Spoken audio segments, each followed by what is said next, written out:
holy fuck, shit's about to get fucking crazy. You know what I mean? I felt like I was in the middle of something special. You know what I mean? Like we are in the middle of something that is being created. Did we look like assholes to those old guys?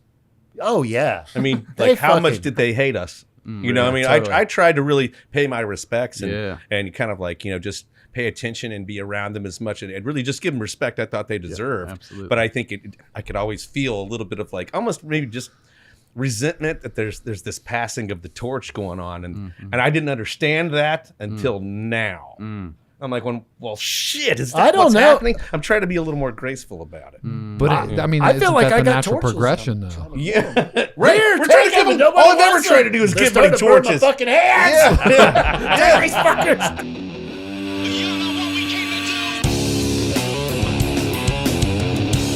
Ladies and gentlemen, brothers and sisters, welcome back to another episode of the Tattoo Guardian Show.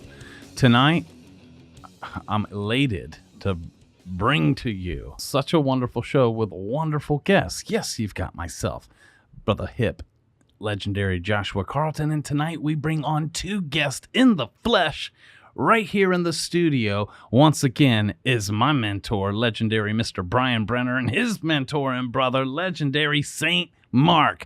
Join us tonight in the flesh, and just for fun, we allowed them to record this week's intro. So let's pan straight to that. Enjoy. Well, welcome back to the Tattoo Guardians podcast. Today's episode is going to be sponsored by Holy Water. Yeah. So you can find that at most big suppliers, all you crazy tattooists out there. You won't find anything better. Today we're going to talk about a lot of pitfalls, a lot of ways of finding your inner power. I got my good buddy Brian Brenner here. Hello. We're going to be talking about how to avoid your inner twat, which you can also use this for. You can wash it out. Yeah. Holy water. The whole is, I think, intentional. But yeah, we're going to cover a lot of cool stuff. Hip, Josh Carlton, and Matt Clemmer invited us here. We're stoked to be talking to all you guys. So come hang out with us for a while. Let's have a great time. Mr. Brenner showed up with a list of notes. Hell yeah. Topics to even cover. And Mr. Saint Marq showed up with internal notes. I did. So we're ready without even knowing most. He went over a little bit of the list. So this is all his idea? You didn't have nothing to do with it? Well, this is all stuff that Mark and I kind of discussed. Yeah. Oh, okay. Mark he entertained the shit out of my son at the convention. See, because I don't really drink much anymore. Not because I don't love either. It, but like I just don't. You know what I mean? But I'm like, hey, Mark, you need a drink? You want shots? You want this? Because Josh, I tried to force shots down his throat back when we first started working shows. Yeah. I remember that, man. Yeah. So like and I used to, do that. But anyway, so Mark had a lot of shots, man. Eli was just cracking the fuck up, you know what I mean? Because he's talking about, just the industry and what's up and, kind of tired of being quiet, because of the loud and proud losers, I guess. I don't know how you describe it, but you know what I'm saying? It's weird shit's going on now, Yeah.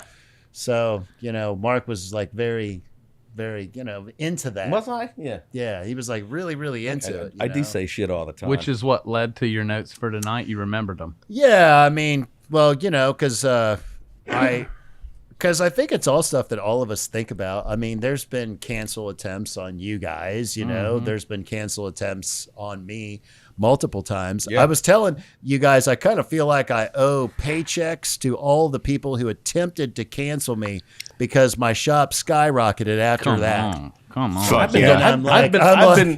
been in fear of closing my business for 30 years now. Yeah, I've been like at my last. He's going down for 30 years. Right. Kind of cool. Remember all my windows getting smashed and all my windows getting smashed and yeah, they were trying to cancel us.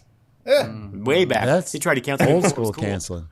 Yeah, right. Yeah, you got to give them that at least. Yeah, totally. I remember one time there was a guy outside, and you'd get tattooed at my shop, and you'd walk outside, and the guy'd be like, "You just got AIDS." Shit. He would just yell that. That's hilarious. Yeah. I mean, he wasn't wrong.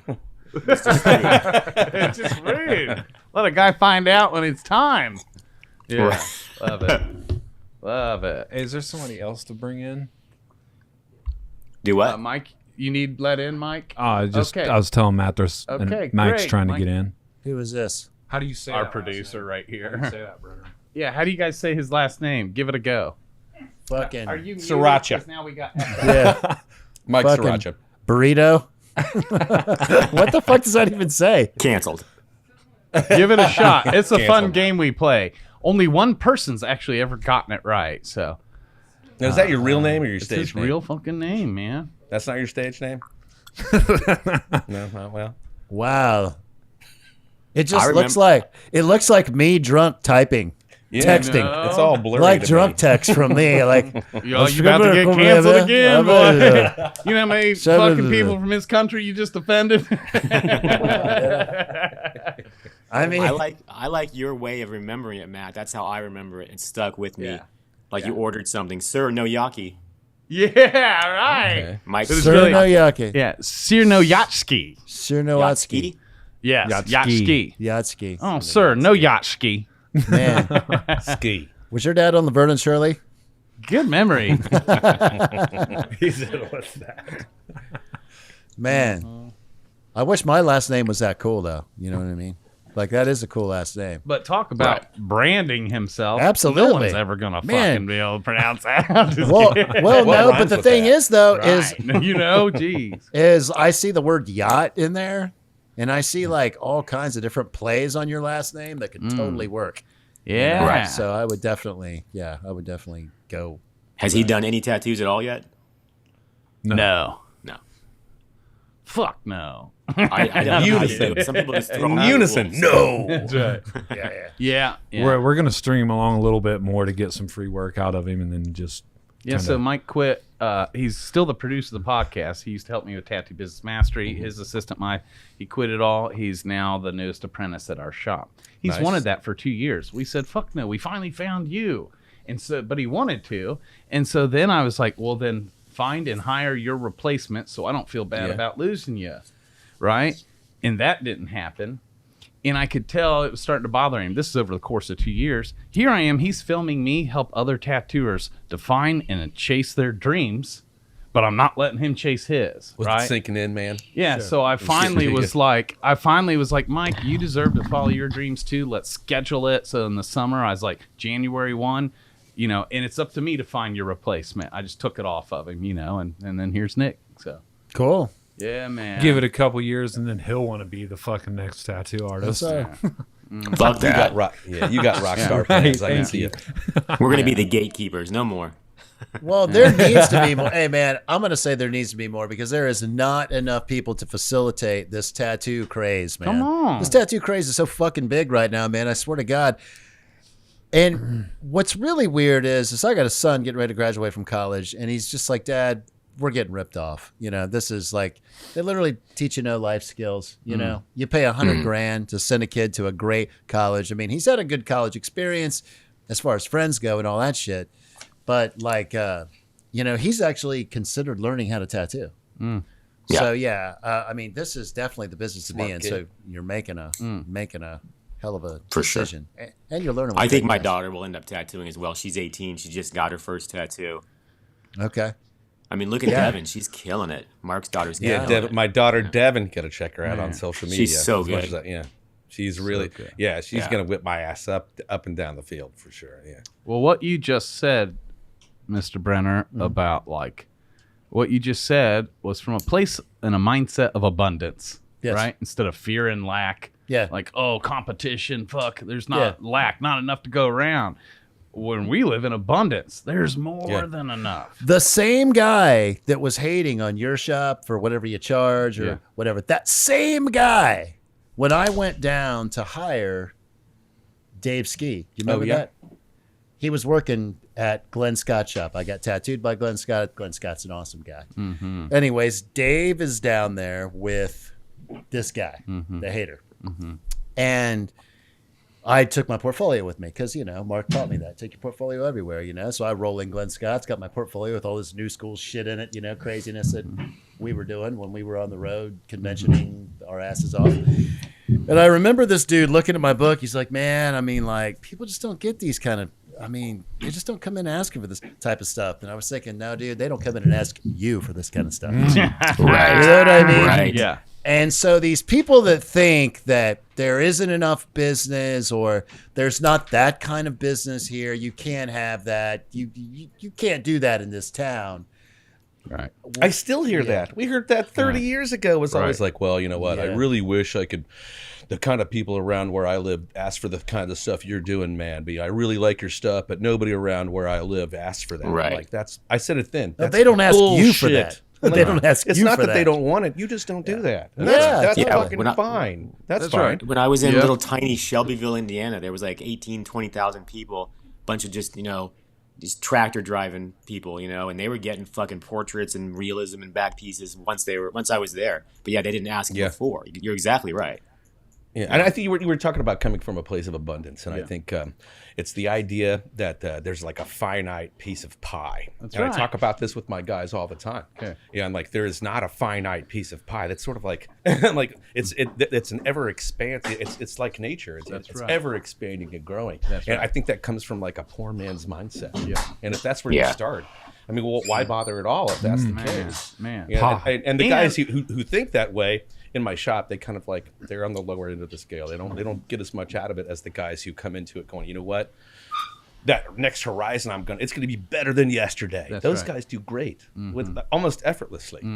Yeah. I know. Do you find that? I mean, Oh, absolutely. And most of us, the way we're programmed and brought up, a lot of us are the first person in our family to be like a generational breakthrough person. Even Yeah. the mindset, whether it's building wealth, a lot of us come from poor mentality, right? So that's okay. But the question is, once you find out that, hey, there could be more for you, are you even open to looking? sure. I mean, I think You know? self-worth plays a lot into that. too. That's right. That's everything there. Yeah. Because, man, I'm finding out, like, oftentimes when I get a kid who's very artistically talented, if they already are pretty damaged, I mean, we've talked about this endlessly. We've talked about this, He's brought up, because of whatever limitations I had from whatever life experience I had gone through. Yep. I mean, he's kind of awakening that thing that's inside of him that maybe was stifled for a long time because of whatever. But when you get a young kid in there, man, and they've got all this talent and they've got this and that, but they're just like, well, I say.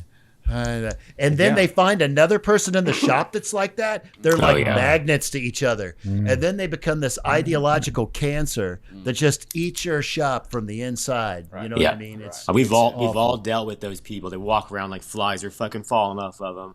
I start sending them home. Totally. Yeah. You start go sending home. them home. I think sometimes when you are like positive and or charismatic or passionate about what you do, you have to work hard at being happy. Happy just doesn't come. You got to work hard at that. Happiness and for is a somebody who doesn't choice. have that mindset, that becomes toxic to them. Your positivity is poisonous to them. Man. It's like magnets. At the wrong. At the opposite poles. They're not going to go together until they can sort of like have some contentment. I think contentment comes from hard work. And I don't know. Like we talked a little bit about like the work ethic. This downward spiral where it's going, and I think it's because there's no passion and there's no contentment at the end. They don't find that contentment, and I think when I say from a poor man's perspective, I don't really mean monetarily. In all aspects, like It your could be family, monetarily, it but could be yeah. sure that's included, but even in your family life or in the self-worth area. Yeah, yep. Like you can be really rich if you love what you do. That's I'm right. lucky enough to have found my love in life. Yeah. And I found a God-given talent, and when I get to use it, it's like a drug. Man, Powerful drug. Come on. And Yeah. and back to abundance. God-given talent. One of my favorite scripture verses is, "Your gift makes room for you." Therefore, it don't matter if there's 10,000 other people doing something similar, doing what you do. Your gift makes room for you. You have your own inheritance, your own allotments. Again, there's no fixed pie. Yeah. In abundance is if we all went and found the pie and we all took as much as we want and put it on our plates and we're full and we look back at the pie and it's just fucking reappeared like untouched. Like Absolutely. You know, it never, it's endless. Well, believing that, don't you feel like that when it starts coming, you're like, holy shit, I can't believe this is still happening. Thank I you. can't believe this is, there's so much shit going on. Yeah. And sometimes you try to give it to people that's around you and shit like that. They're like, it's like hot potato, man. Yeah. You know, I mean, and then the whole positivity and you're trying to share this good stuff with people that aren't willing or wanting to receive it, or they just don't believe it. It could be happening in front of their eyes and they still don't receive it. Positivity, man. It's like they become vampires looking at a cross. You know what That's I mean? exactly like, right. No, Yeah, we talk It's about just that a lot. You're coincidence that it absolutely happened. And Mark was talking about like people saying like no one in my town lets me do this or that. Becomes so good that even people from other towns come in. When I met Mark, motherfuckers were flying in from other countries. Like Mark told me, you can rule the world from your living room.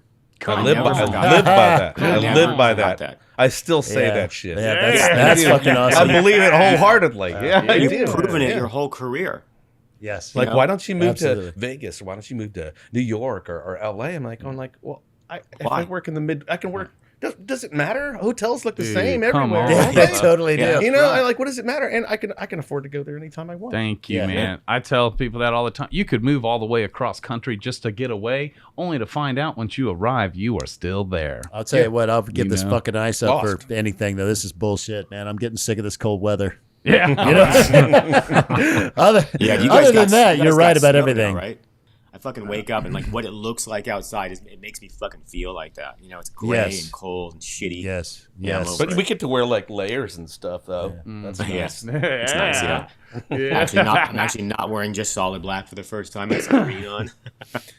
Oh, hey, one thing that cold plunge stuff that I've been doing has done though is like, so I had to take the trash out last night, and the snow is, you know, it's almost knee deep, you know, in the front. So I got my boxer shorts on, and the trash. My wife's like, the trash needs taken out. So I go and I grab the trash bags, open up the front door, walk outside across the snow in the driveway, but in my boxer shorts, I'm barefoot. You know what I'm saying? Because I've been used to. Yeah. I was like, holy shit! I just came inside. She's like, what the hell are you doing? I'm like, oh yeah. I just didn't think about it. Gee. So you've been doing these actual cold plunges? Yeah, like that. You've heard of that guy Wim Hof, right? You know, he yeah. does the ice plunges. Yeah, totally. So, because we're talking about changing your mindset. Yep. Right. And like, used to, if I was going to take the trash out, I'd be like, well, shit, being so cold, I got to put on my shoes and socks, and I got to put my maybe a sock hat and gloves, and I go out and I take the trash out. But just like a couple months of plunging, I'm like, okay, I'm just go out in the boxer shorts, barefoot in the snow. And so that's like something physical like that. That's just a small thing. You know what I mean? Like a small little goal that you try to, you know what I mean? Yeah. That you realize a switch changed. Yes. Right. With what you guys are talking about, like negative mindset, salesmanship, self-esteem, or whatever it is you think you are as a tattooer, that's a much more complicated thing than just putting on gym shoes before you go outside. Yep. You know what Yeah. I mean? So Yeah. it's But those That's little awesome. plunges and shit that you're doing actually can benefit you in those complicated situations when it comes to like tattooing or so like when I ride in this weather, you know, I ride my bike in this weather. The couple months ago I rode through like 3 foot of water when it was freezing, just to do it, and everyone's like, oh, you're fucking crazy, why are you doing that? And it's like, well, you know, when I'm sitting there for 8-10 hours tattooing and I want to like cut a corner or like slack off, I can remember like doing well, I something didn't- hard. Exactly. Yeah, exactly. Totally. Yeah, that's not something people want to do these days. They don't want to do things that are hard. No, it comes back to like feelings of fulfillment. I'm like, Yeah. Well, you I can want dance my on children- TikTok now and make a living. So why would they work hard? Yeah, I mean, Yeah, right. one of the biggest things I wish for my children is that they feel fulfilled and content in life, and that doesn't mean they're going to be rich. Again, it doesn't mean that, but I hope they find whatever it is that connects them, you know, spiritually to what they're doing. I mean, you could be out, you know, working in a field all day, and if that brings you your spirit, some positivity, well then keep doing that. Nothing that the world tells you that you need. I don't think That's that really right. matters. I love the Bob Marley quote where he says, "Some people are so poor, all they have is money." Right. Right. Because when we're talking about abundance, the abundant life, it's in spirit. It's in fulfillment. Have you guys from the noticed? inside. We talked about it a little bit. Like, really, there's a decline in the work ethic of tattooists. Really, it's across the board, not just the tattoo business, but I know. we can see it up close. About this. Yeah. It's kind of it's insane to me, and like me and Brian were talking about it. It's because we just loved it so much more. I think that like when I was so obsessed, Josh, I know you can relate to this. I know Hip, Matt, you can relate to this. I remember when I was learning to tattoo, and I'd be falling asleep in the tattooer's chair that was by where Mark was tattooing because he was there until fucking 4 a.m. Yeah. And we had been there since noon that day. Sure. Yep. But it was like this dude, like he freaking would get up at noon. He would go tattoo from noon, finish his appointment at 5, start another one, and then he would start another one like midnight or 1 a.m. Are you talking about me? Well, now I'm talking about Mark. Okay. Hey, And sounds like a common thing. I would be, and I mean, that was just Tuesday for Mark. I mean, that was just like another day. So I watched that, but it was so fun to watch it and to be immersed and to be in the middle of that, to have that opportunity to be in the middle of it. And I have tattooers now that would come and work, and they work at the shop for a year and a half, and they work 4 days a week, and they show up at noon and they leave at 7:30. They can't wait to leave. Can't wait to leave. And it's like, but I think that's two things. I think it's easy. It could fall in your lap now. We could make you a great tattooer in 8 months, dude. You know what I mean? Absolutely. Like not great, like on the level of people that I look up to, but I mean compared to what you can have a great social media page in like a month. Absolutely, yeah. That's all you need. So I mean, it falls in your lap. You know what I mean? So if it falls in your lap, I mean, then you just don't. I mean, I think some of I say this a that lot too with the guys. You probably heard me say this, but like I think it's the same goes with bands. You've been in a lot of bands, successful bands. Yes. I think a lot of guys are more afraid of success. They're more. It's not about their inadequacies. That's not their greatest fear. It's like a fear that they have access to like this immeasurable power. Come on. You know what I mean? We all do, but once you accept that, then there's some responsibility to keep up with your potential. But if you do that, I think, or when you're around people that do that, or with me anyway, it's inspiring because they make me feel like it's okay for me to like push as hard as I can go too. Thank you. Yeah. And I think if you do that, it makes it okay for other people to excel around you. You know, and again, it works the same way if you're negative. Right. Same way. 100%. That's so powerful. Yes, in the moment, in the flesh, people are lucky enough to be in your presence to get that fire, right? But it's so powerful. Like your passion, Brenner's passion, has become generational. That's beautiful. It is. Every man at this table right now, like there's people right now that there's certain people that look at me and would call me the GOAT in their perspective. For right? sure. Yeah, and yeah, it's like, yeah, as yeah. one hand, I'm thankful and grateful. But I'm like, I'm not the GOAT.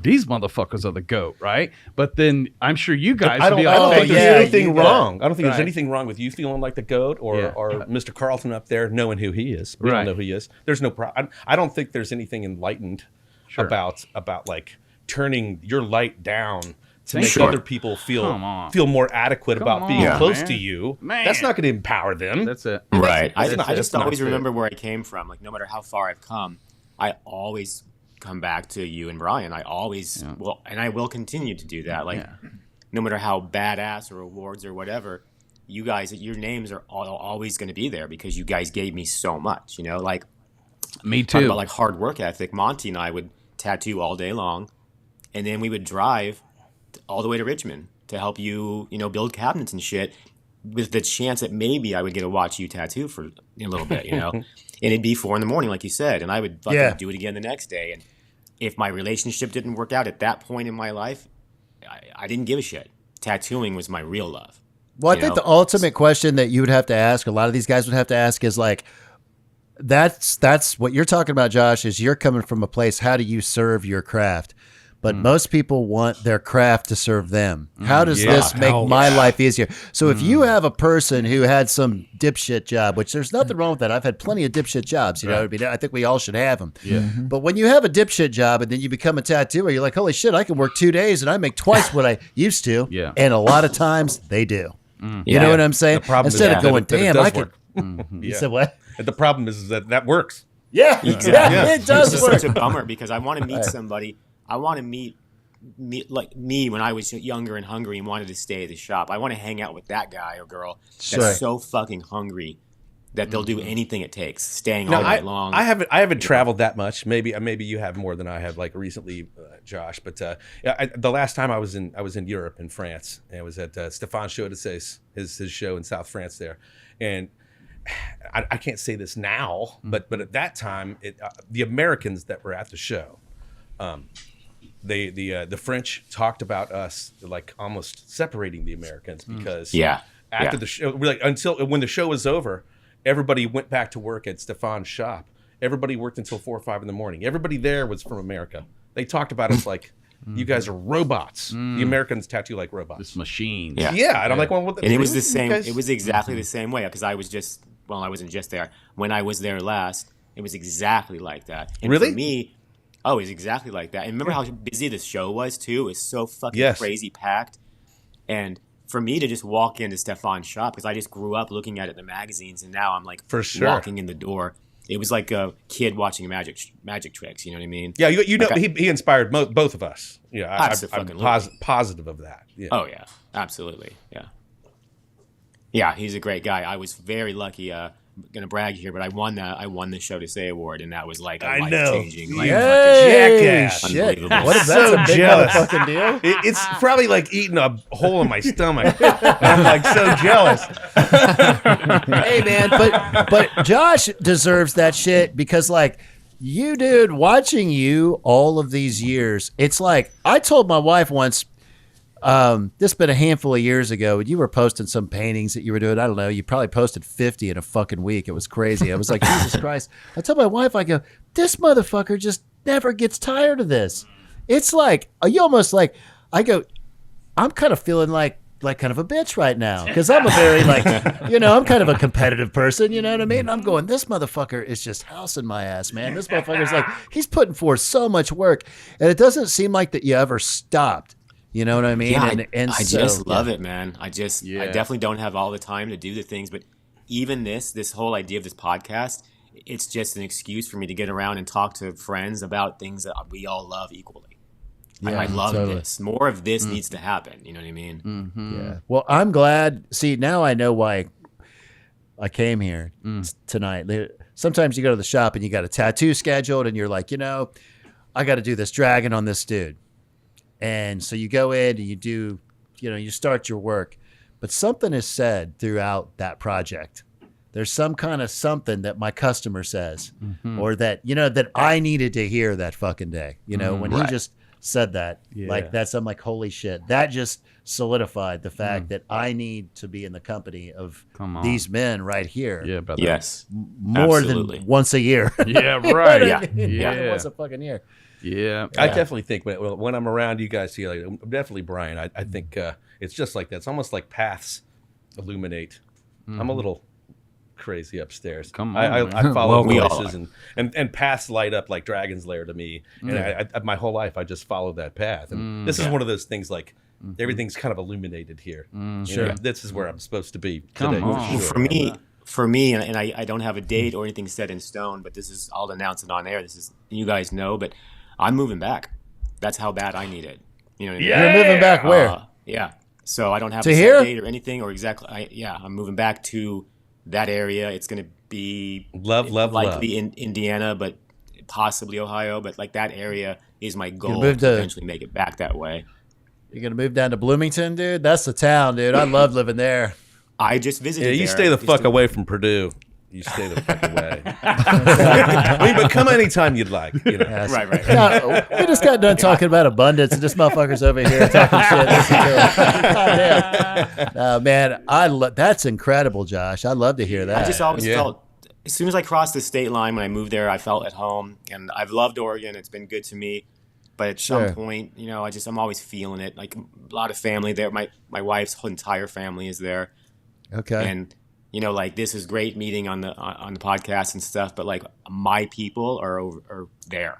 You know, Absolutely. Hallelujah. Absolutely. Yes, yeah. God, I'm excited. man. Again, no idea when, but it's at some point. That's the goal Nah, for that's sure. the shit. Mm-hmm. That is the shit, man. Dude, that's Awesome. like the best news that I've had that I've heard in a long time. That's I really want to cool, go. man. I want to go plunging with you, man, for sure. Fuck yeah, man. We We're could gonna have a go whole run. podcast just on all that health stuff. You know that. Well, that's where my life is headed because Yeah. that's like pretty much all I care about. You know, like these stories are awesome, and I love this. And I don't know, man. I feel like I told Matt this. I feel like that the universe, God, whatever brand name you want to put on it, said, "Hey, man, you got to reach out to this guy." I didn't know why. We went out to dinner the other night, and I keep getting a hold of him, and I don't know why. But it's like sometimes you just got to show up. Come on. You just got to be present. Yes, brother. And then, but every time it solidifies it. Now I'm hearing Josh talking about what he's talking about. I mean, God had some plan for all Always. of us, and it's Yeah. kind of weird It's that, a setup, oh boy. man, it's just so weird. Yeah. Oh, totally. God. How did we get so Do lucky? you? I don't know. I see you plunging and I see you riding on rollers, and I probably mentioned this last time, but are you on Zwift Yeah. at all? No, I You had gotta a check it out, man. yeah.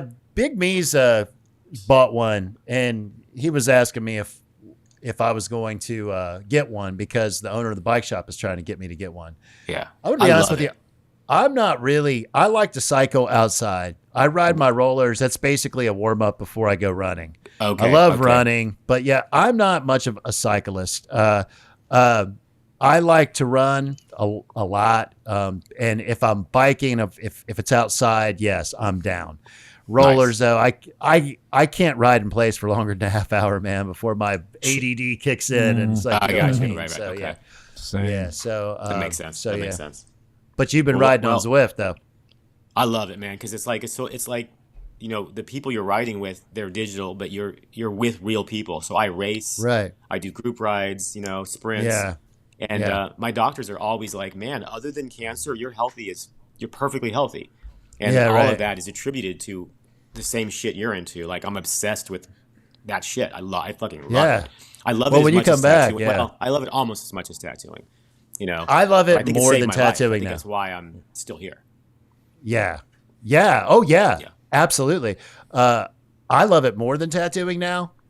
If I could just wake up every day and go run for like 2 or 3 hours, I would totally do that. I would do that 7 days a fucking week. And then Right. I would cold plunge, and then I would go to the gym for an hour and lift weights. You know what I mean? And not that Yeah. I'm trying to be some big bulky guy, but I'm just trying to be as functional as I can be. You know what I Yeah. mean? And kind of at peace. Absolutely. You know what I mean? Absolutely. With all this We need to hang bullshit out more. going You on. need to You rub know? some of that stuff off on me. I need that badly. Well, Man, if you can get I into need the it bar- I need to badly get at back one into time. that. Yeah. He's coming You get- back. you'll love it, man. Mm-hmm. It's right hip. It feels so good. Hip's always out there doing stuff. Well, it shows Matt's lost a It bunch of does. weight. Like, it feels so good to be healthy and to know just to know where you're at in life. You know, like I Sure. take these tests for like my actual real, like how many calories do I really burn, and every time I take one, they tell you your actual age of what you really. And I'm 47, but I'm always like 45 according to the chart. You know what I mean? I'm always like a little younger, just because I stay so healthy. So it just feels good. I tattoo. I feel like I tattoo longer because of it. Everything's just better. And that right there is the whole reason I decided to like get healthy. Yeah. Because the second time I went to Evergreen, fucking Josh was half the man he was the first time I met him. Physically, he'd lost Yeah. half of her. Yeah. Yeah. I know that sounded like a dig. I lost my leg by a shark attack. Yeah. But yeah, and the main thing that you said to me then was like, you are tattooing like a machine now. And I'm like, well, fuck, I want to tattoo like a machine too. And then I started my journey, and it's been a fucking journey, and it is like the benefits of it are great. I'm getting more into like ergonomics because, like, you know, you don't think, well, I didn't think at the time, like doing this continuously all day plays a role in how your body is starting to form over time. Yeah. And Yeah. it does, dude, and it plays like a significant role. So, and like watching you, Brian, like do those dips, I'm thinking like, man, I really want to try that because I've heard good things about it. So I'm interested in that. And it's funny because you were talking about taking the trash out in your boxers, and it's like, I do that because I'm fucking lazy, and I'm completely Wait a minute, aware. am I kicking? I'm overachieving. Right. Totally. Brian sounds like he's on, let's say, like David Goggins' trajectory. You know, yeah. super Yeah. fucking excited to see that. You know, He's David Goggins is an extremely inspiring guy. I mean, anybody who's watched him talk, I mean, he is amazing. My wife is kind of who turned me on to him because she read his book, You Can't Hurt Me, which is great book. incredible.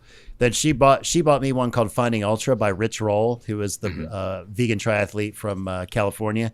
He's a guy that I watch. He has a podcast, the Rich Roll podcast.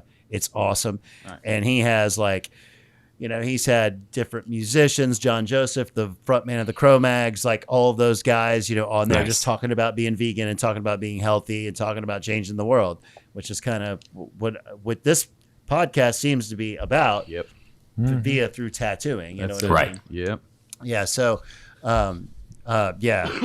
I'm still tripping that Josh is moving back. That's all. I literally am still tripping about that shit because I'm like, dude. Yeah, because I don't have many friends. Yeah. And it's like, I have my wife and my two boys who are like my best friends, and Mark.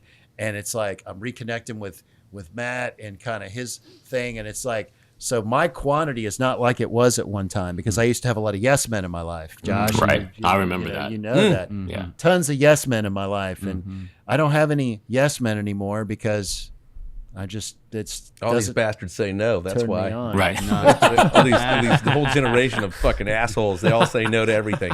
Yes. Can't tell them to do shit. I'd rather have 4 quarters than 100 pennies anyway. Yeah, that's a great way to put it. I'm totally stealing that. Yeah. I stole it, so go ahead. Okay. Yeah. But you know what? Josh is the same way. He shared that before, that he doesn't have many real friends, right? Yeah, it's like, who gives a shit about how many followers I have on Facebook? Like, I care about you guys. I care about a small handful of people. That's it. Yeah. Yeah, because we were talking about. That sounds really. I probably should rephrase that. I care about a lot of people, but like true friends that were really, there for me. We have history. I mean, we just have so much history. Yeah. You know what I mean? Like I know, I've known you, Brian, for as long as I've known Mark. I've known you through several different phases in your life. You did color tattoos when I met you. Yes. And we're really famous for it. Like it was. Yeah. I remember You're kind of like a grandfather of new school, kind of. Absolutely. He was right at the in forefront like this of that. area, probably. Yeah. Yes. I mean, obviously, you have like the guys that I looked up to when I started, which was Grimy, obviously. Right. Grimy, Jeff Razor was doing awesome stuff. You had Marcus Pacheco, who was. That was kind of where my mind was hero. at. Yeah. Oh, then Bugs. When Bugs came out, the reason I loved Bugs was because it shouldn't have been cool, and it was. Yeah. You know what I'm saying? It's like, yeah. fuck, that shouldn't be cool, but god damn. I was like, how can I do my version of that? Something that should totally suck, but everybody's going to love it. You know what I mean? How do you do that? I think his tattoos, yours too, are just like great rock songs. Doesn't need a lot of flash, just like 3 or 4 notes, and just rock the shit out of those 3 or 4 notes. Yeah, really. Talking about that. Bug stuff is pretty simple, but it's bold. It's so Yeah. simple. It's bold as fuck. It's brave. And I think he owned it at the time. When Bugs came out, there was nothing like that. So I mean, he was just like killing it. I would notice that with you though. We'd all go to the Motor City Tattoo Expo, and you guys were both just so. Because I would go and not even tattoo. The first time I just went to hang out and watch you guys. And not only were you guys just murdering it, I remember just there'd be a wall of people around to just watch every second of you guys tattoo. And I was just like, oh fuck, I am in the right place. Are we old guys just still living in that moment right now? Right. I think I still feel exactly that same way. Yeah. I mean, like that was though. I think that like that was a special time. I think that for tattooing, that was like the way that skateboarding was in the 80s. Like when the Bones Brigade first came out and people first knew who Tony Hawk was and Steve Caballero and Lance Mountain and Tommy Guerrero and Mike McGill, like that 5-man crew changed the world of skateboarding. And then then there was all of the sex around that and music too. If you think of all of the bands that came around the Motley Crue area and Skid Row and Poison and all of those things that came out at that time, tattooing's time was like, you had the 70s, which was kind of like the the Jacks and the Gilmanis and Yeah. all Yeah, that type of it was stuff. still on the back street. And then into the 80s. But then, like, when the new school came out, you knew something was getting wild. You know what I mean? Things were starting to change. Grimy came out, working with Marcus Pacheco, and it was like, holy fuck, shit's about to get fucking crazy. You know what I mean? And it did. Absolutely. I felt like I was in the middle of something special. You know what I mean? Like, we are in the middle of something that is being created. Did we look like assholes to those old guys? Oh, yeah. I mean, like, how much did they hate us? I bet. You know, I mean, totally. I tried to really pay my respects and Yeah. and kind of like, just pay attention and be around them as much and really just give them respect I thought they deserved. absolutely. But I think Right. I could always feel a little bit of like almost maybe just resentment that there's this passing of the torch going on, and I Sure. didn't understand that until now. I'm like, well, shit, is that I don't what's know. happening? I'm trying to be a little more graceful about it. But I mean, I feel isn't like that I the got natural torches. progression, I'm though. trying to- Yeah, Right. We're trying to give them. All I've ever tried to do is give them torches. Fucking hands. Yeah. These fuckers. But I feel like we were always respectful to them because I remember both of you, and me as well, and Dave Ski hanging out with Tony Levis, just drinking beer after fucking beer after beer, and like we weren't separated from them. You know what I mean? I feel like we would hang out with them as well. So I don't know. I feel like maybe they thought we were assholes or whatever, but I think there was a mutual respect going on as well for what's coming next. Yeah, I still talk to a lot of older guys and older tattoo artists that I really looked up to, and I think in this moment right now, I feel maybe like angry a bit because some of them it's like they've stopped doing what got them to the place that they were at in the first place. It was supposed to just keep coming. And little Brian, I mean, I don't know if you remember this moment, Brian. We were at a show in Pittsburgh, and man, Civ. I got tattooed by Civ. Sick of it all, Civ. No, Gorilla Biscuits. Gorilla Biscuits. Gorilla Yeah, Biscuits, he was working tattooing in the booth next to us, and we hung out kind of the whole weekend, having laughs with him and making basically pointing fingers at the fact that he was actually a real rock star. Yeah. He was really a rock star, not just one of us living out our dream of feeling like a rock star. He's a real bona fide rock star, and he almost felt embarrassed about it. Yeah, like us. But something he said that it's always stuck with me, and it helped at the time. He was like, "Man, this rock star thing is great, but what you guys got, this gig that you guys have, is better because they can't take it away from you. Like if you reach a height, if you work your ass off and you make it in the tattoo biz, you have this credit that they can't take away from you." And that stuck with me. Little did we know the internet came along and they can take it away from you.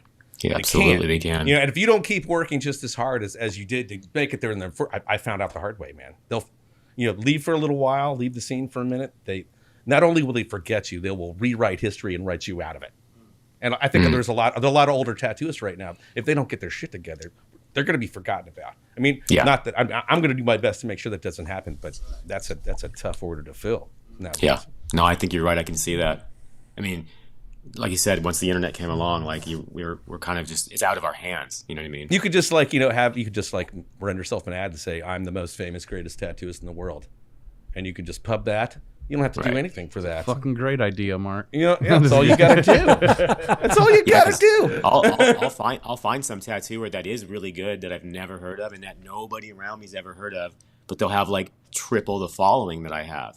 And it's like, I know people are paying for shit and stuff, and it's just it's almost like somebody, it's like everybody's got a jacket on the back of their jackets, their dick size is right on it. You know what I mean?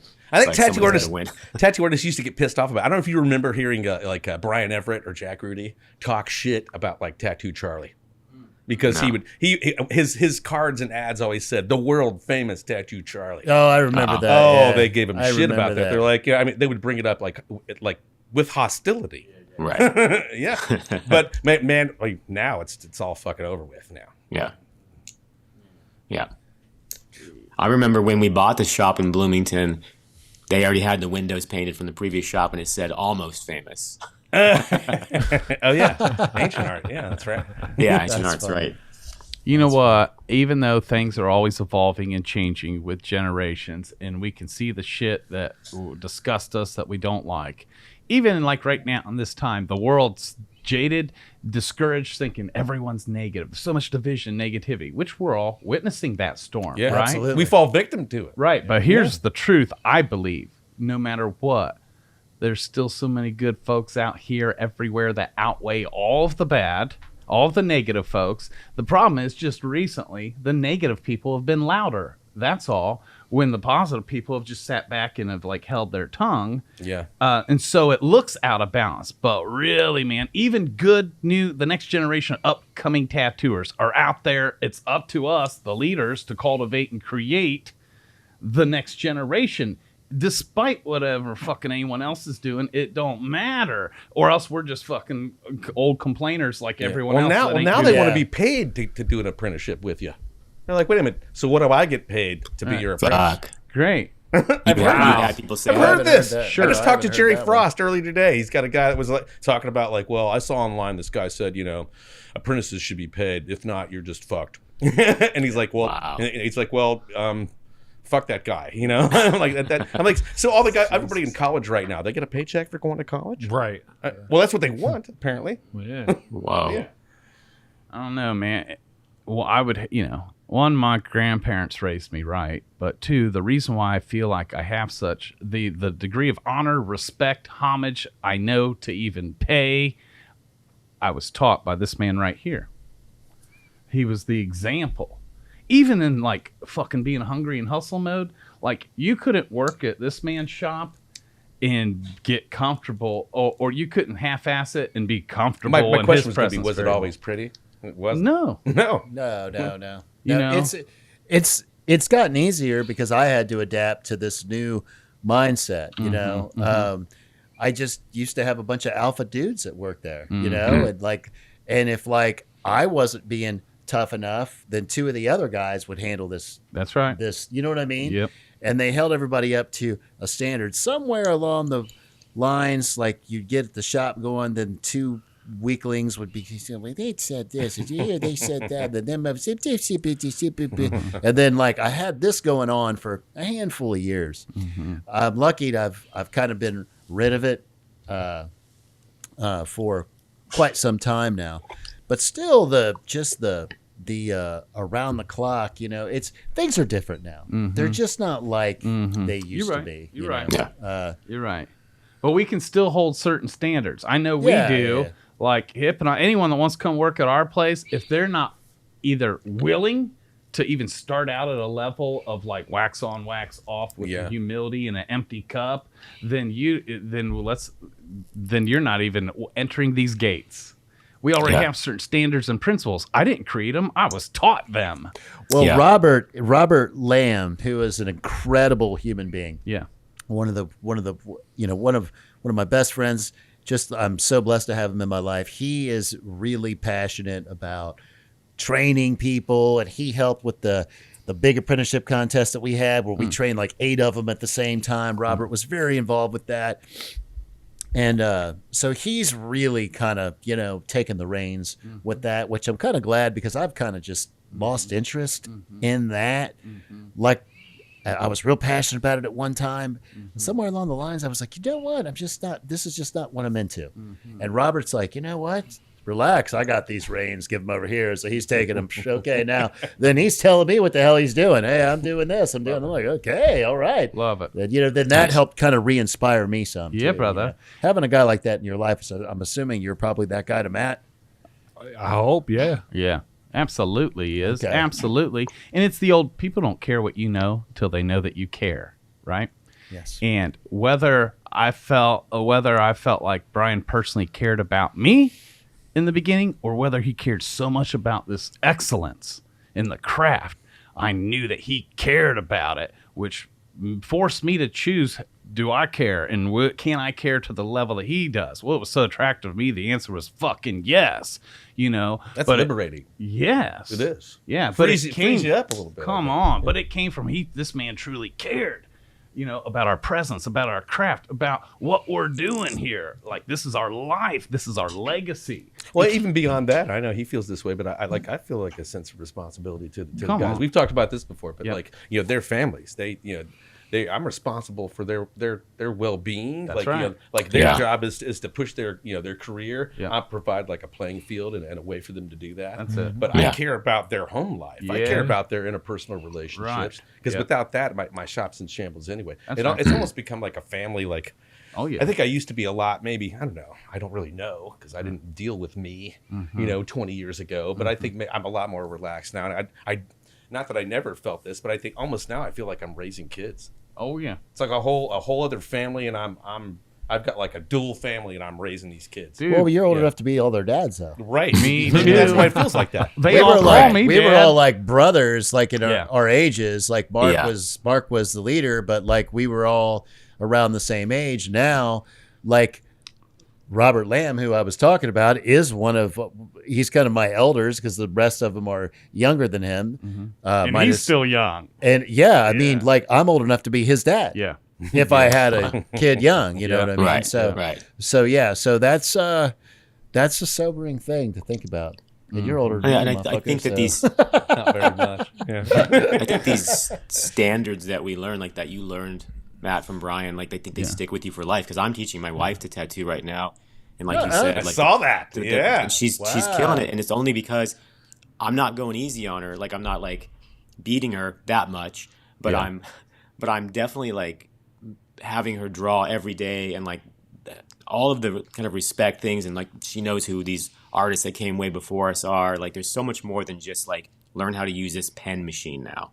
You know what I mean? Worry about your Instagram. Like she's drawing and sketching every single day. And she just did her first realism tattoo and she knocked it out of the park. You know, Nice. because she's training the right way, you know? Nice. Yeah. So huge. And this might sting a little for all you listeners out there that's been listening to this conversation. You're like, fuck yeah, everything and everyone sucks now, a bunch of pussies, right? But it also, especially if you're a shop owner, this still points back to leadership.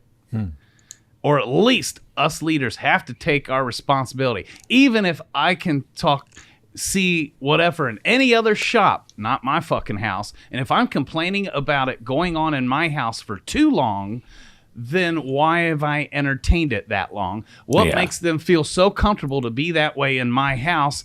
And if I'm going to complain about it, but I'm also supposedly the leader, it points back to me, right?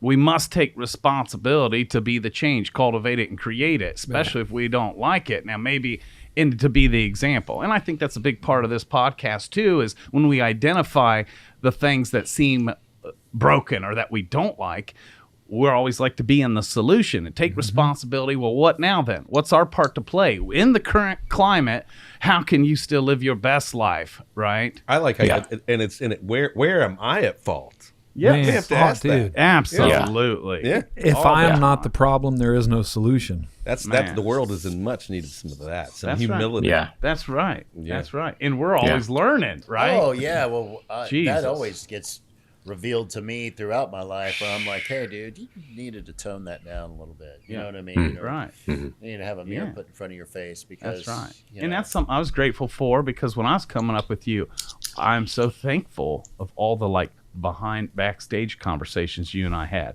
behind the scenes. And you felt safe enough to be vulnerable with me in the struggle of leadership. Yeah. You know what I'm saying? So I watched you grow over and over and over again by living with a mirror in front of your face. Yeah. He teaches me that. I love seeing that shit when he fucks up or is struggling with something or didn't do it the right way. I fucking love seeing that. Yeah.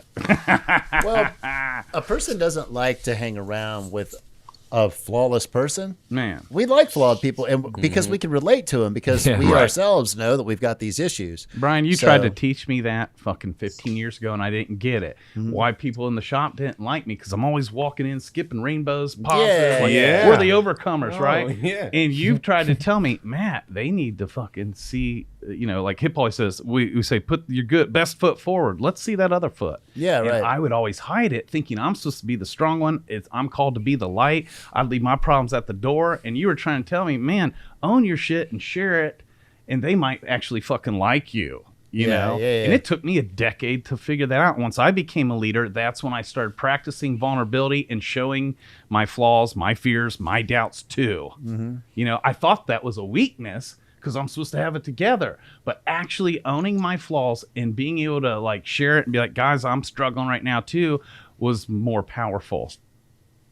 Well, I think when you talked about him being vulnerable, that's absolutely what that is. Because in a lot of cases, being a business owner, sharing that cannot go so well. Right. Exactly. That could be used as a weapon. So that's a gift. Yes, He gave you a gift. He did. Well, Yeah. I mean, like, I'm the older that I'm getting too, the more like, you know, when I share with my kids, like constantly, man, this is where I fucked up, dude. Check this out. yeah. I got a story for you.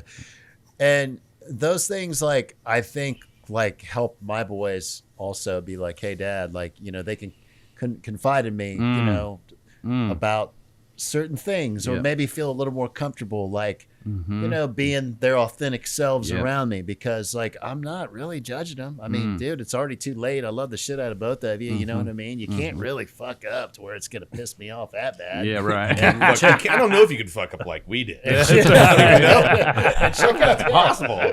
Check out the shit I got. Like, here. how you gonna rebel? Yeah, What are you gonna do? Right. Yeah, man. I mean, I know you feel like you just really screwed up, but to me, that's just like Tuesday. You know what I mean? It's just another day of the week, bud. You know, so I think some of our best stories growing up probably like most fucked up shit we ever did. oh Probably. yeah, man. My God. I mean, it's a good thing cell phones weren't around back then. Man. Do you remember A at lot of shows people incriminating used to always evidence. prank each other? Like, they'd put like Vaseline underneath the fucking like the Craftsman drawers, or like they just like fuck with people. I don't see any of that shit anymore. Everybody's Oh yeah, afraid do you remember doing that fun. on the South Side? Were you there when that happened? Yeah, that happened yes, to Jerry? yes. Yeah, they take his ointment and like put it under the heat lamp so it would get all liquidy, and then like cut out like some like gay porn pictures and like put them Glue it to the underneath there. bottom. And that was like the kind of prank you had to wait like a month or so for him to get down to it. It's You know? fucking genius too. If you think about it, like all that work, you just have to wait for like you said, like a full month, and you're scraping out the ointment, and there's just a fucking dude at the bottom. There's a big dong at the bottom. Yeah. So before digital cameras, you had to get the film developed.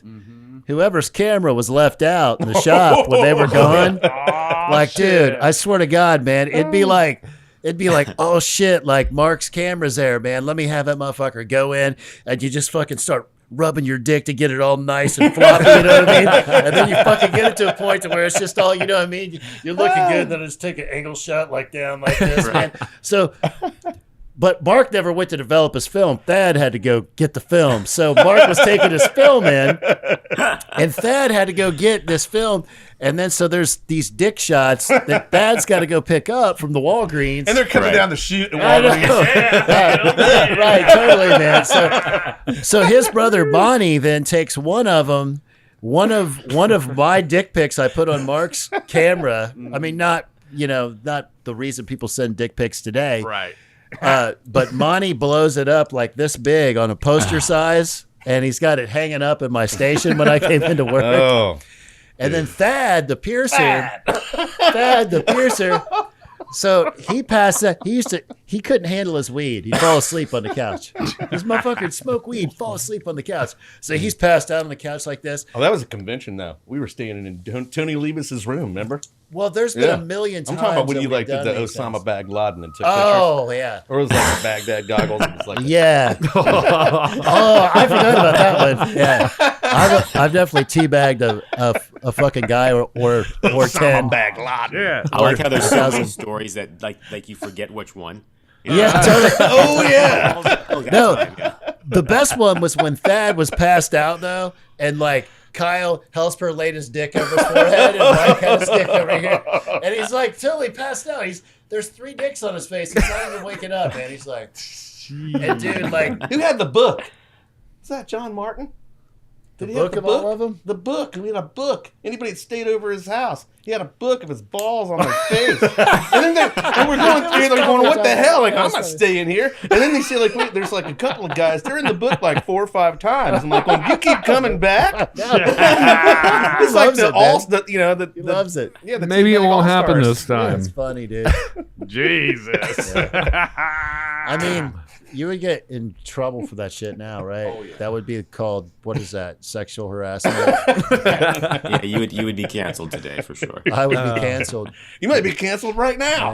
Yeah. It doesn't matter. I mean, like, I don't By give proxy, a fuck. you're all canceled. Man, shit. Look, I don't really care. Edit. Cut it, Yeah, cut it, it's cut it, cut it, cut it. Now, those are the kind of The stories shortest episode ever. Right. I think those are the kind of stories that people need to hear. That's you know right. what I mean? It's like Yeah. fucking.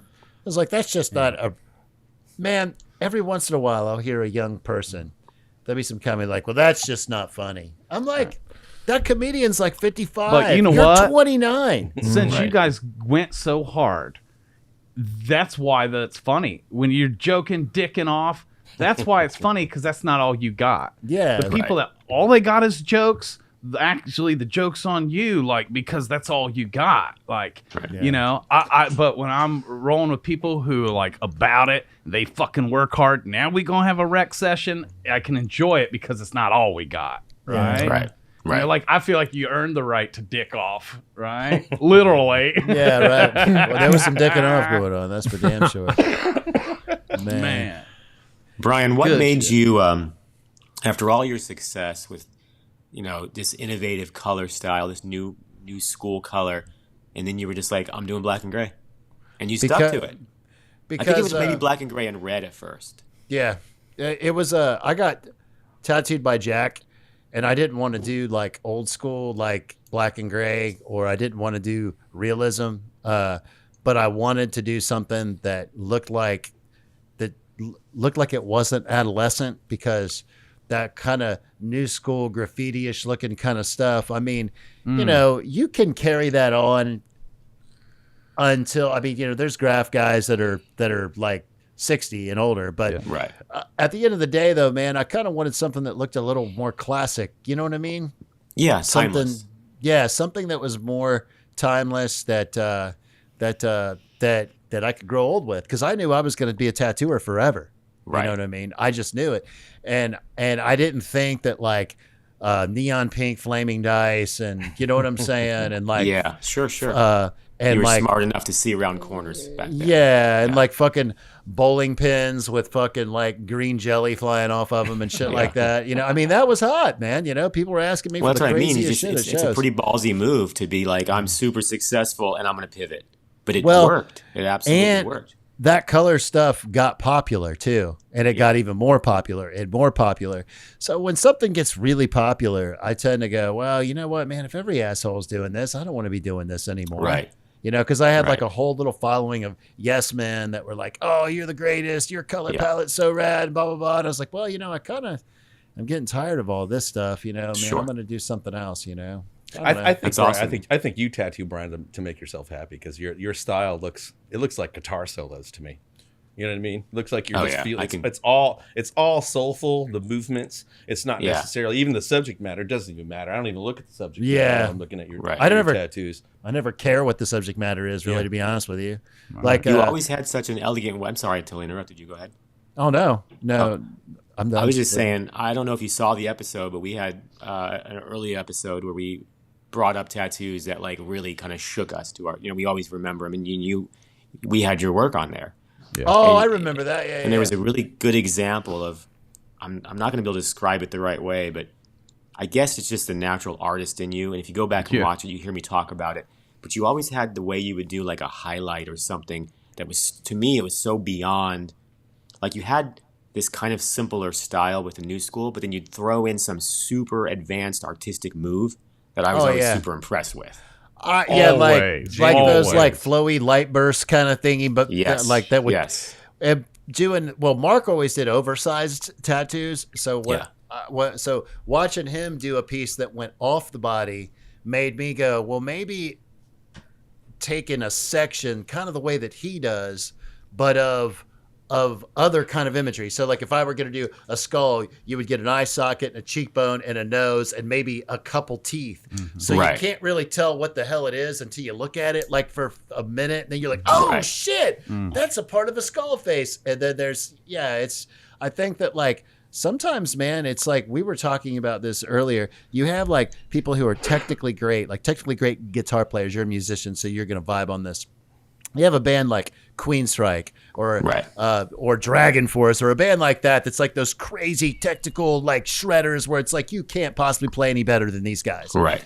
And then you have the Melvins, who has 3 fucking notes, slamming drummer, and it's like those motherfuckers deliver that shit like fucking, you know what I mean? They make those so 3 notes count. So well, yeah, you feel it. Yeah. You know, Yeah. I don't know if you could teach your style necessarily.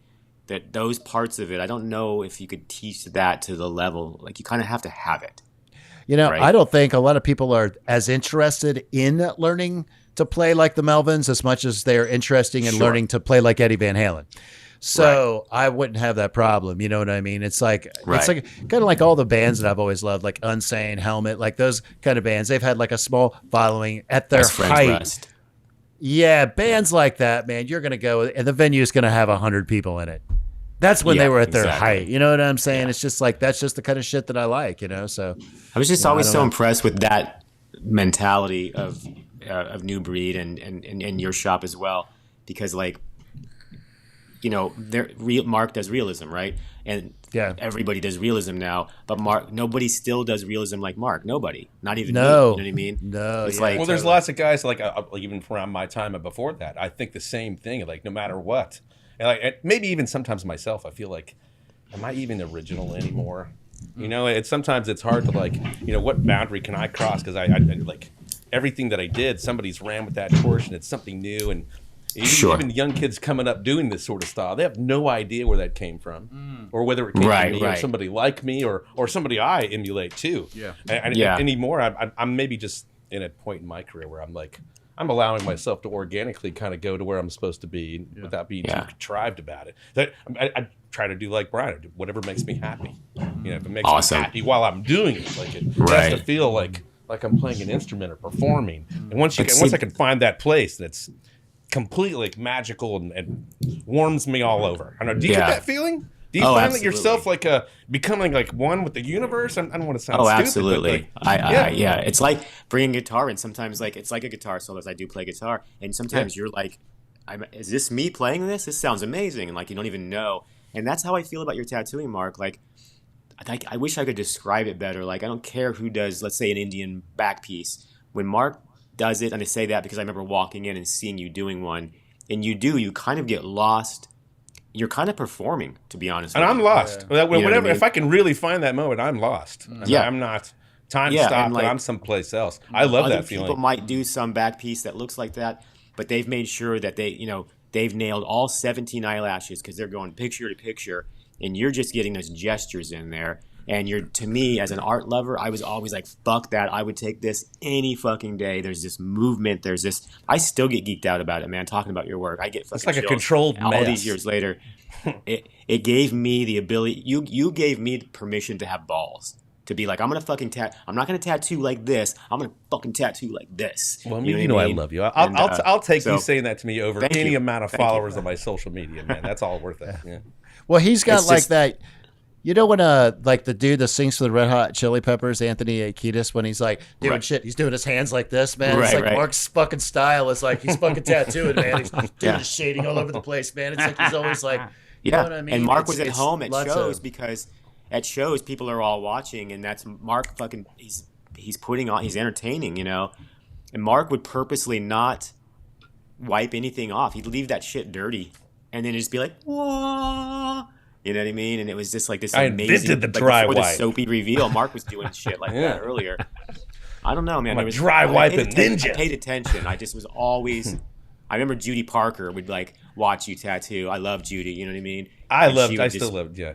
Right, and she would just be like, the way he does lips it just fucking ruins my day. It's like I remember thinking, I want a tattoo so good that it ruins somebody's day. That's fucking awesome. Man, you know? Judy Parker, man, she's one of those artists, like, really, totally does not get as much respect as she's due. Oh, absolutely. Do you remember she's a genius. She would put, like, a white tablecloth on her table and just draw the most beautiful octopus. Like, she could draw. Like, on autopilot, the most fantastical scenes. So impressive. Like, effortlessly, yeah. So impressive, yeah. She I was don't way see that ahead a of whole her lot time. these days. Yeah. She was ahead of her time. I mean, and the amount of drawing that she did. I mean, look at the Flash. Like, she would put pages after page after page after page after page. Jesus. Yeah, I know everybody can put together images on Procreate, and I do stuff like myself. And not to get all like, get off my lawn, but I miss those days of like, you've heard me talk about it, Matt. Like when someone's bitching about someone doing a lettering deal down the street, my answer is always like, let me see your sketchbook. You know what I mean? Is it filled up? I bet it's fucking not. But my wife's sketchbook is filled up because I'm teaching her that way, you know? You got you got time to complain, you got time to draw. You know? Kevin Rotramer was trying to sell the iPad to Cookie when Cookie was still at the shop, and he's like, yeah, dude, look at this, man. You can do these layers, and then if you fuck up, you just, you know, see, like you just do this, you just undo the layer, and you start over again. And Cookie's like, well, I just don't fuck up. Yeah. Yeah. Hell yeah. I'm not good at the iPad at all. I'm not good at any of that stuff. I don't know. I think it'll hurt me. I'm mediocre. I don't want it to become a crutch because it is so easy to go, oh, this is a badass face, and here's a rose, and I can like blow it up and like make it fit perfect, and you start to get a little lazy. So I like to have it for general ideas, but you got to be careful. And putting in reps, man. Yeah. Even to this day, I still hand stencil. Oh yeah, me too. Brian taught me that. And it's like a great, like putting in the reps, a practice round. I'm already in my mind deciding how I'm going to do this tattoo while I'm stenciling, you know, and you taught me that. Yeah. You know, and now even my house, like most people are feeding it through a machine or whatever. Mine too. And that's okay. You know, I finally, you know, had to accept that was okay. No, it's not. Yeah. No, dude, the first machine. Hey, I don't know if you remember the first machine when your shop got one of those feeder machines, and you wrote a sign on it that said "Nerd Machine." Yeah, I said, one of them said Nerd Box, one of them said Dick Box. It's like, you know, like I used to write that shit on top of everybody's shit just so they had to look at it when they were putting their thing through. Now, I guess with the iPad though, you're kind of drawing it first though, right? I guess. Yeah, so I guess you're kind of drawing it, but it's just some people just run it through an app that makes a stencil form with even that. That is, and the guys at my shop, they push me like, going, yeah, but it's so much faster. And like, well, why am I done before you? Exactly. Yeah. I'll blow you away. I'll just do it by hand. I'll be done before you. Yeah. Right. Well, that's why I won't. Do you remember, Mark, when you every once in a while you'd have a problem with a couple of your guys getting like kind of lazy, and you'd show up and just tattoo street stuff. And you just blow everybody I still away. do. I take walk-ins on a daily basis. Tattoo what? I like Mark, to be the last guy in the shop, and I'll take the walk-ins. If you don't take them, I'm taking them from you. Yeah, Mark was always real big on coming in and just being like, oh, you think you got it? And he would just knock out beautiful tattoos. You know, some good advice you gave me one time was you liked the tattoo that I did, and you said it looks like you did it fast.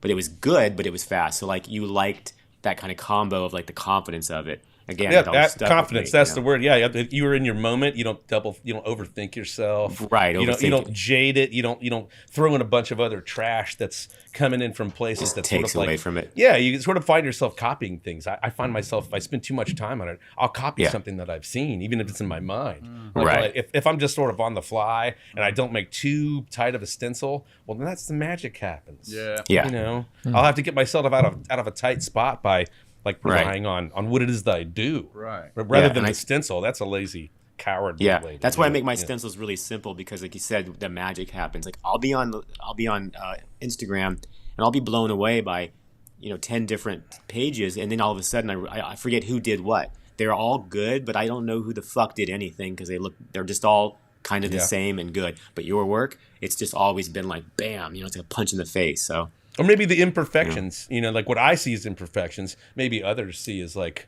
innovative. Yeah. Oh yeah, I remember being like, you know what I love about your work, and they'd show me areas, and I'm like, oh, where I fucking didn't shade the ear enough. Oh, okay, cool. Yeah, so bold. Yeah. Yeah, when that people always ask me about Ink Master, Mark was on there, but they're like, would you like to do Ink Master? And I said, well, the one thing about Ink Master that I feel like would be weird is like, it's like saying, what's the best rock song? I mean, how do you judge that? You know what I'm saying? It's like, and then you're comparing then you're making like freaking Dragon Force try to play a Melvin song, and you're making frickin' Queensryche try to play Nirvana, and it's like, you know what I'm saying? It's like, it's Melvin's day. Yeah, that dude, sounds like and that's like, right That's not how it. Yeah, I mean, I don't know. I would be cut first round because like No, but you'd be awesome to watch. They I never don't cut have. you. Yeah, Oh, never. yeah. I'd be like, what? All right. All these Well, pictures your of lines aren't seriously clean. come I'm up like, with balls over Fuck chins. you. How about that? Yeah. well, your line work isn't good. Well, that's because it's not supposed to be, dummy. You know what I mean? Like, what are you talking about? My guitar's got feedback. Like, yeah, that's what makes it sound cool. You're right. Sure, Well, sure. no, it's not supposed to be like that. Oh, it's not. No, but you'd Okay. stick to your guns. I think that's all you got to really do. Steve. Yeah. I think it's all a trap to get you to not stick to your guns, and then once you veer off of your values as a tattooist or as an artist, that's when you're off the show. Once you give in and do it, Okay. then you're fucked. Yeah, Man, Yeah. do what you want. this has been so powerful for me because I'm having like this epiphany. Like it started, hearing you guys talk about like relying so much on your stencil and the things that you see as fuck ups, other people see as innovatives, and like giving yourself freedom. Like I focused on that so long to the point where the last year and a half, I've been focusing on like, talking to Carlton and having to critique me and more black, give it longevity, integrity of the tattoo, like be an artist, don't think about it too long and just act. And now even more, like I'm just like, well, fuck, dude, more's being revealed, right? Everything that I thought was like, this is the way you're supposed to tattoo. Now it's like I'm back to square zero, and I'm like, well, fucking. I mean, maybe that's something like with anything in life. I mean, if you're like you're trying to write a hit song, you're probably not going to write a hit song. Man. If Nailed you're it. like if you're trying to find true love, probably Yeah. not going to find true love. You're putting into words what I was trying to fucking that's explain. what you're saying to me. great. That's what I'm hearing, yeah. No, that's Yeah. 100% what it is. I mean, I think your masterpiece is going to come just when you're in your element and you're not even thinking about it. Come on, Yeah. man. Yeah, some of the best yeah. work I've ever done. I was excited about the reference and everything, but I didn't realize it was going to happen, and everything kind of captured just right. You know what I mean? I've seen it in your work, Hip, though. Your work has exploded since I've met you, and you're exploring all these different options. But as I see you start to loosen up a little bit, I feel like it's getting better. And I feel like that's something that Matt's been trying to teach you for years. well, right? Brenner just complimented me before That's the what podcast. I was talking to you about earlier. Yeah. Like before we started this show, I said, man, like your technical ability is starting to loosen up. And I didn't mean it in a bad way, because obviously my shit's fucking, that's all it is sloppy looseness. And I love sloppy looseness. You know what I Same mean? Which So it's I've like- been trying to like force myself to let that happen. And there's something that's like, oh yeah, but I keep putting my fucking artist whatever in a box. So for you to say that, I'm like, okay, so maybe I am on the right path because I was actually aiming for that. Yeah. I guess I just need to fucking let it flow and quit focusing Yeah, because the on- example is like, I know it sounds like I'm gushing about Mark's work all the time, but it has affected me that much. So after all these years, why has it affected me that much? So if you spend 8 hours on a bird, right, and you nail every detail, yeah, you're going to get, wow, that's a fucking tight bird, and they're going to forget about it. It's the shit that Brian does and the shit that Mark does, and that I was lucky enough, and of course, Matt, I put you in that. You've been doing it forever, so I'm not discrediting you. We all know No, you're dude. fucking amazing. We get it. But when it's those extra pieces that I just brought up that Brian has, those weird highlights and stuff. It's been years, and I still remember that, because that's, to me, what was the most important part of the tattoo, right? So when you hold your breath and you get every little detail and stuff, yeah, you're cool. A copy machine, great. There's a million of us. Somebody wants to get on an airplane and fly to you because you can only do what nobody else can do. Right? And it's that naturalness that Hip has that we don't have. Whatever that thing is that makes you want to do that brush stroke, just fucking do it. I walk want out on people- that tightrope, man. I want people to fucking remember some piece of art that I did that gives them goosebumps fucking 15, 20 years down the road. Like that's a fucking... You're never gonna know what that is. You know. Right, because when you were doing what he's talking about, you were probably in the same... Well, I like to hope maybe you're in the mindset like, what am I fucking do? Is this even my But side? it is. I think there maybe there's like a fear rush, like a tightrope. Like it's like I think in order for real art to be created, you have to kind of like allow yourself. You got to put yourself out there with the possibility of failing. This might not. Yeah. You might fail, but that's the only way you're going to get there. Right. If everything's going to Yeah. be safe and nice and tidy, and you got to follow that stencil to the T, that's going to be so safe that the energy is going to be lost. Man. No matter how Yeah. good you do it, I think. You know, Brian was again, talking about that tattooer Grimy. I think he's goes by Grime now. I know it was Grimy when we knew him. Yeah. He was so innovative. He would just do a tattoo that was cool, and it was so innovative that other people would bite it and have an entire career off of it. But he'd move on to other cool shit. He just kept fucking dropping bombs. He'd fucking order a pizza, open up the box, and draw on the fucking pizza lid. And there's this amazing fucking style that he just invented out of nowhere. That was the fucking magic right there. Yeah. Love that. But kind of speaking a little to what Mark was just touching on, even again, the ancient scripture says, you will be sent a comforter, like the teacher of teachers. You will be sent a comforter. Well, why the fuck would we even need to be sent a comforter if the plan was for us to stay safe in our own comfort zone? Be bold, and mighty forces will come to your aid. Come on. We must step out of what we know, our own comfort zone, into the unknown. Now trust the process. That's where the magic happens. That's where the miracles happen. That's where the comforter will show up and teach you something you didn't know because you had the courage to step out on that tightrope, right? Yeah, man. And it's scary, but that's what We're talking courage about a leap is. of faith. We're That's doing what it we're saying. anyways. Yeah. Scared as shit, but fucking ready or not, let's jump, right? Right. Yep. Man. There's an energy to tattooing like that once you tap into it, you'll never want to tattoo any other Or way. you see, I chase it constantly. Yeah. Constantly. like I can't chasing a always high. get there, but No. but I'm always chasing that moment. Yeah. Absolutely. So good. Would you feel like, just since that's in your DNA, that you chase that moment in other areas in life? Not just Probably. tattooing? Probably. Yeah. Yeah. All or nothing kind Yeah. of attitude. Mm-hmm. Yeah. Dig it. Not so great all the time. Right. Yeah. Right. Yep. And it's finding that balance, because our greatest our greatest strengths, overextended, now become our weakness. Sure. You know? I mean, so you, it's you, brought finding. up you brought up the Ink Master thing. I think that was kind of a leap of faith. You know, that's scary. Even like, as well as I know myself, it's still like one of those things.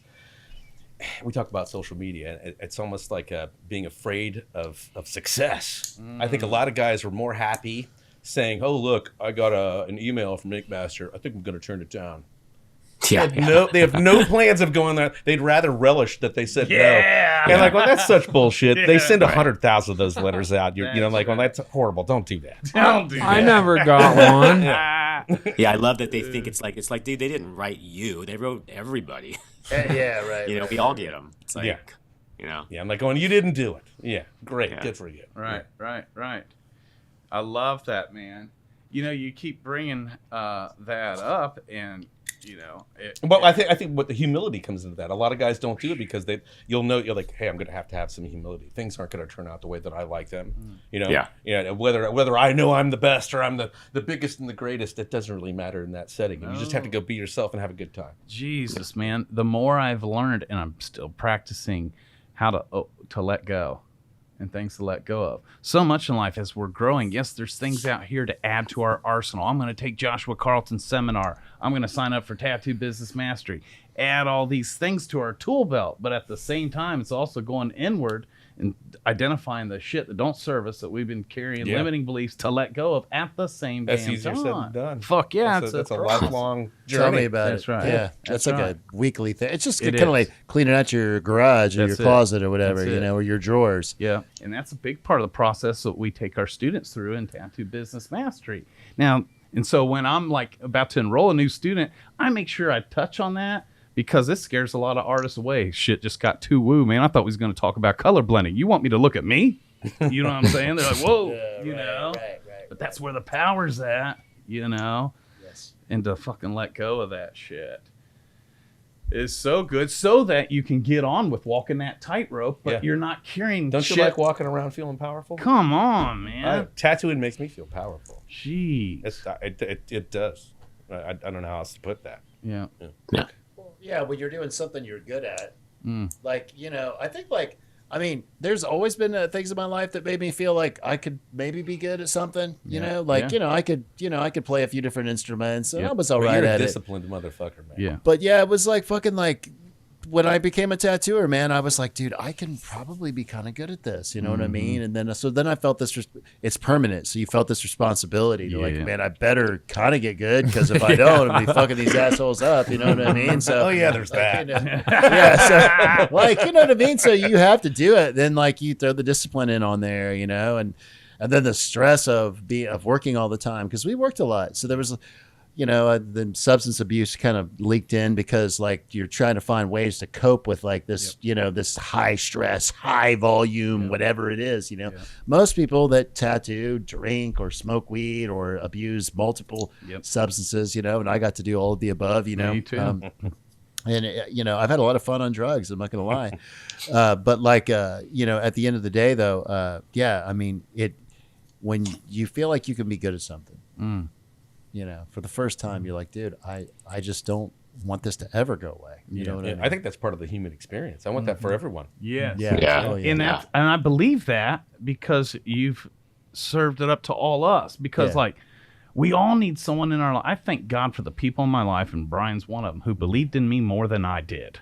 And there was a time where I had to borrow his belief about me. Yeah, that's how Mark always was with all of us. Yeah. Josh, that's pretty accurate, right? Absolutely. I mean, dude's like, but man, that shit you're doing is great, blah, blah, blah, blah, blah.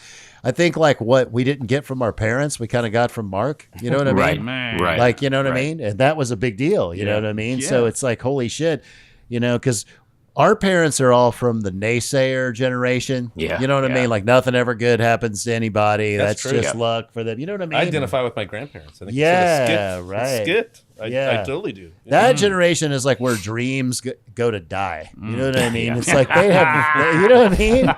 It's like weird. It's like even now, it's like my parents are real proud of me and stuff, and they say it all the time, and they're talking me up and all this kind of stuff. But if I come to them with a new idea, like right now, they're like, God. I don't know. That's well, okay. That's a little extreme there, Brian. You know what I mean? Right. And I'm What's your just gonna- fallback plan? Yeah, yeah, totally. And you're Burn just the like, fucking ships. my kids, man, I'm actually trying to, the oldest one, I'm trying to get him to take more risks. Like, you know what I mean? Yeah. Son, look at this broad world. This world is awesome. Don't, you know, I don't know. You know what I mean? Because Ollie proceeds with caution. You know what I mean? And he's a smart kid and he's, you know, steps with, you know. But yeah, I mean, that's stifling. Yeah. And so Mark was able to, you know, but that's dope. But if I can That's get dope. you to believe it, then that helped me believe my own thing too. Come Yeah. on. So I needed that energy to keep flowing. You know what I mean? Yes. Right. Therapeutic value of two tattooers helping each other. Well, and without sometimes parallel. we're saying stuff that we need to hear ourselves. Yeah. you Yeah. know? Like, That's Absolutely. Really, right now, everything it touches my heart when you remember things that stuck with you that I said. You know what I mean? More than likely, when I said them, I was talking to myself. yeah, probably. Also, you know, I was saying it to you, but I needed to hear it. Yeah. Maybe constantly. Yeah. Yeah. Yeah, for sure.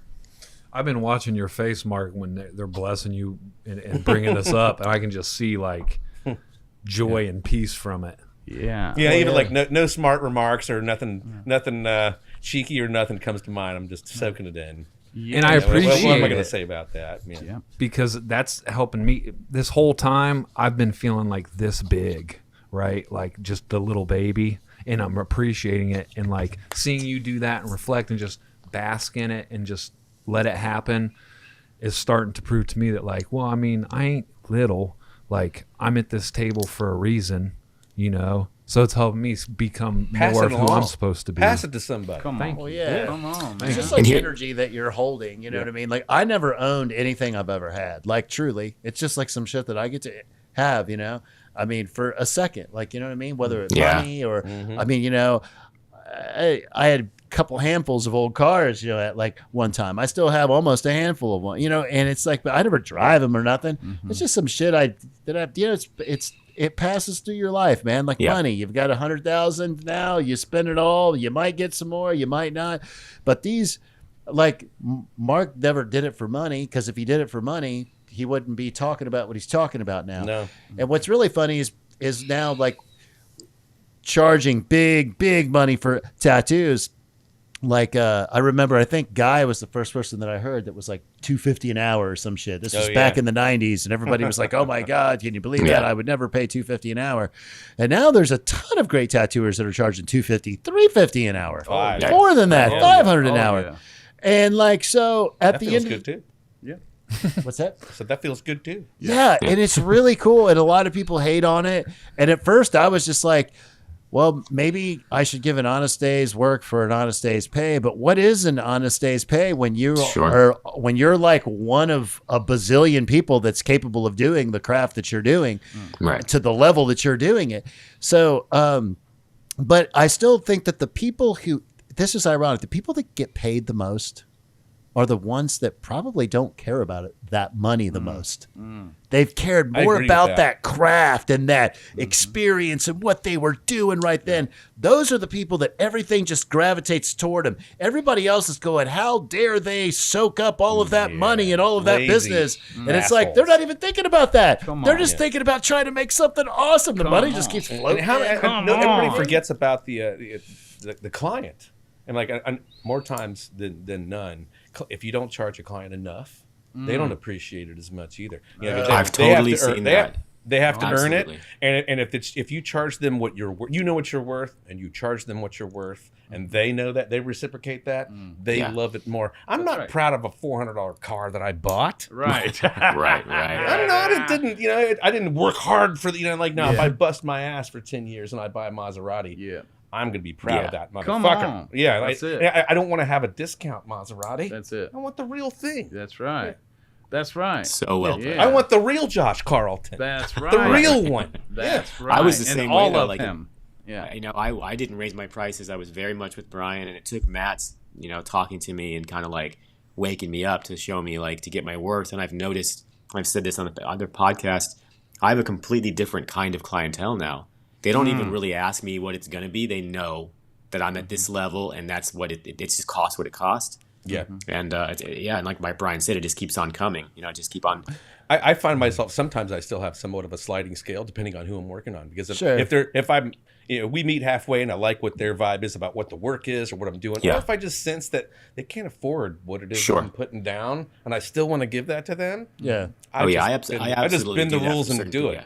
Yeah. And I get bit all the time from that, because generally those clients are the ones that are the worst to work with. Right. So a little shift. And I do it over and over again. So a little shift we do is we got to get them to agree to who you are and how you operate, your price on the front end, all the way through. Even though I know they can barely afford whatever. Now on the back end, and I'm ready to ring you up, hey, I know we agreed on X price, but tonight I want to bless you. Yes. Now it's really a blessing because they weren't expecting it. Right. They didn't get in my chair because I dropped my price because of their situation. Right. They had to come correct with me like everyone. And now when I bless them on the back end, it's actually a blessing. Yeah. You know? And those moments are, I'd say most of the time is when I know that like my vision is outpacing their pocketbook. Yeah. And that's on me. Yeah. You know, that's on me.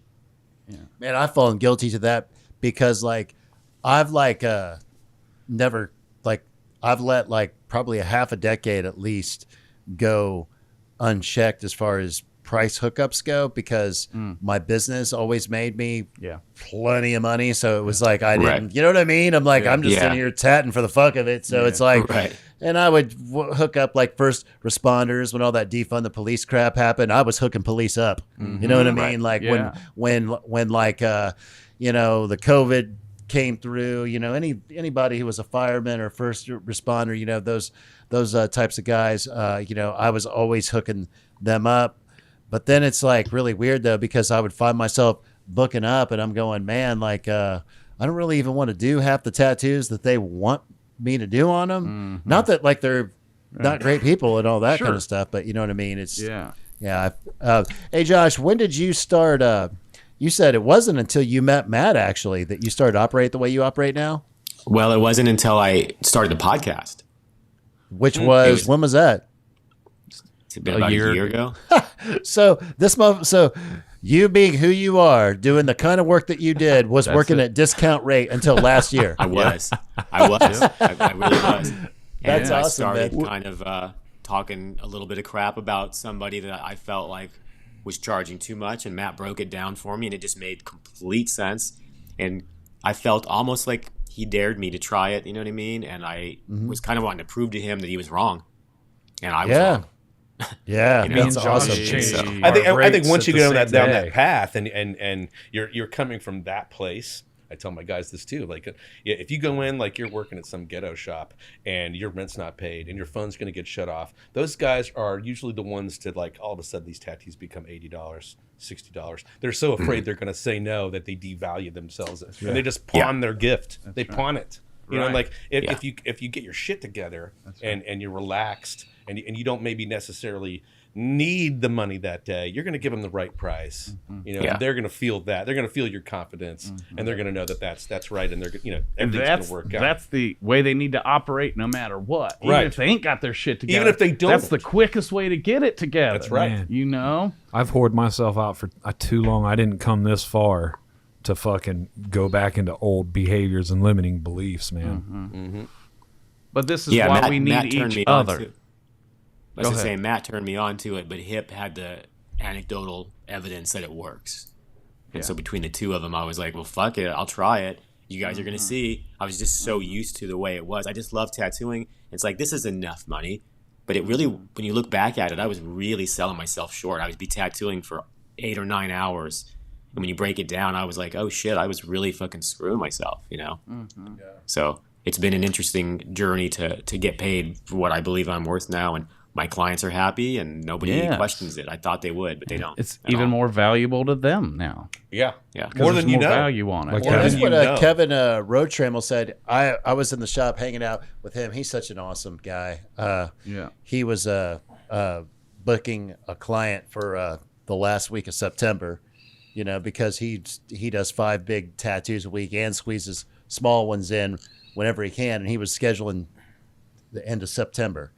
So I was like, Kevin is fucking on fire, right? Yeah. And that motherfucker charges $200 an hour. That's including his smoke breaks, lunch break, and all that kind of stuff. The clock doesn't stop. Right. You know Yeah, what I mean? it's his time. Yeah, so that motherfucker is, I mean, he's basically doing what, you know, what everybody else is, you know what I'm saying? Like, It's a great example because compared to you guys, no one knows who the fuck he is. It's not because he's got 400K followers on Instagram, right? Which is good because so many of our students, tattooers, have the misconception, I can't be fulfilled. I can't be successful. That's right. Until I fill in the blank. Get as well known as Joshua Carlton, have this many followers, right? Kevin's the proof, the example of that's not what it is. He was the business guy at the shop before he ever had an Instagram. Yeah. And other people at the shop had like 7,000 people followed him on Instagram, and he didn't even have an Instagram. So and that's he was good the news biggest money maker. And that's good news Well, for yeah. all our listeners. How are you going to make any new customers if you're just showing stuff to all the same people who've seen your shit yesterday? Yeah, It's the right. same people. Right.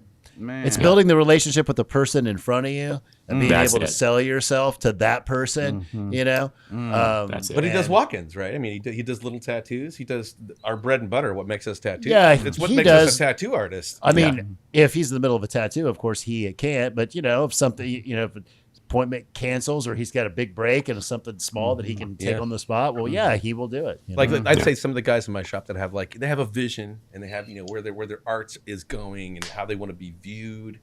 And I really I frown upon turning down stuff if it's beneath you, because what's that? Come on. You know, I mean, really, and if you're trying to like really make an impact with your art, That's right. you're trying to change the world. Well, if you're only tattooing like 14 people a year, I don't know how much are you going to change the world, Man. You know, a lot of those hand-sized tattoos, you could do 10,000 of those. You got 10,000 tattoos walking on this earth, talking about like, showing your artwork off. You're changing the world with tattoos this big. That's It doesn't right. have to be a back piece. I mean, That's right. I love back pieces, but it Thank doesn't you. have to be that. Dude, I remember that. And day one, like working at Brian's shop. And of course, you know, this was in the air. So I would watch, example, like a girl come in, nervous as fuck. She just wants a little lily on her wrist, maybe with a cancer ribbon. And I would watch whoever artist she was consulting with, and he'd be like, okay, yeah, I can do that. Have a seat. Let me go get set up. Like he's going through the motions, and already, because it's not a bitch and skull for his portfolio, you can tell he's not stoked about it, and he's not even really hiding it. I'm sitting there realizing that girl was so scared took all the confidence and courage for her to even walk up in this motherfucker. She listened to her favorite song on the way. Yes. Right? Just Yeah. trying to build herself up to walk in, only to be met with someone's like a little too cool for school. She's going to remember this forever. Come on. So when Yeah. I meet that girl, I'm going to give you the best fucking lily ever Yes. and celebrate you where you're at, knowing that this means everything to her. Yeah. And a lot And of guys that didn't girl, get that girl, like the cool guy getting the sleeve, getting the skull, like he's going to be hanging out at the bar, and he's so cool, he's not going to tell anybody who did his fucking thing. Exactly. Jeez. But that girl with the Come little on. lily on her wrist that had a great time at your shop, come she's on. going to tell everyone she meets for the rest of her life. Thank you. And Yeah. did. And then it turned into bitch and skulls and sleeves Right. and back pieces. But we can trace it back to the little one when we're faithful in the little things. Yeah. It's the big Yes. show, you know? Man, it matters.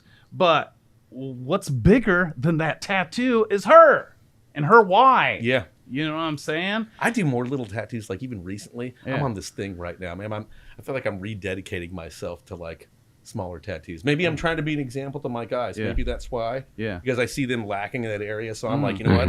I'm going to come and make a fool out of you. Man. You know, I'm going Yeah. to do my sleeve appointment and I'm going to stay until 2 a.m. Jeez. And I'm going to do like another $800 Yeah. after midnight. Right. And you Yeah. guys are complaining about Come your on. bills. Right. But Right, you're not right. here with me. Yeah. Yeah. Brian was the same way because there's shop duties and shit. But if he'd walk in and someone didn't do their duty, he wouldn't even say. He'd pick up the broom and That's the mop. right. You That's do all it. he'd have to do. And Yeah. guess who felt like the fucking jackass that our mentors even having to sweep the floor right now, right? Yeah. It Yeah. would make us be like, oh, fuck no, man. You know what I'm saying? And so the fact that you're going in and being like, well, I'll do this little jam. It's fulfilling to me. That Uh-huh. word's been creeping up a lot. Fulfillment. Yeah.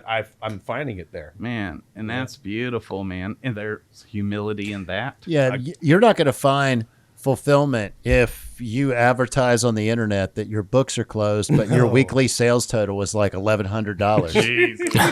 You know what I'm saying? Yeah. I mean, dude, I'm telling you, I see it all the time, and I'm like, I mean, this is like, I think I hate to be the you know, you said, are we just the old guys complaining about youth? You know, like the, you know, people that are the millennials are like, okay, boomer, you know, whatever.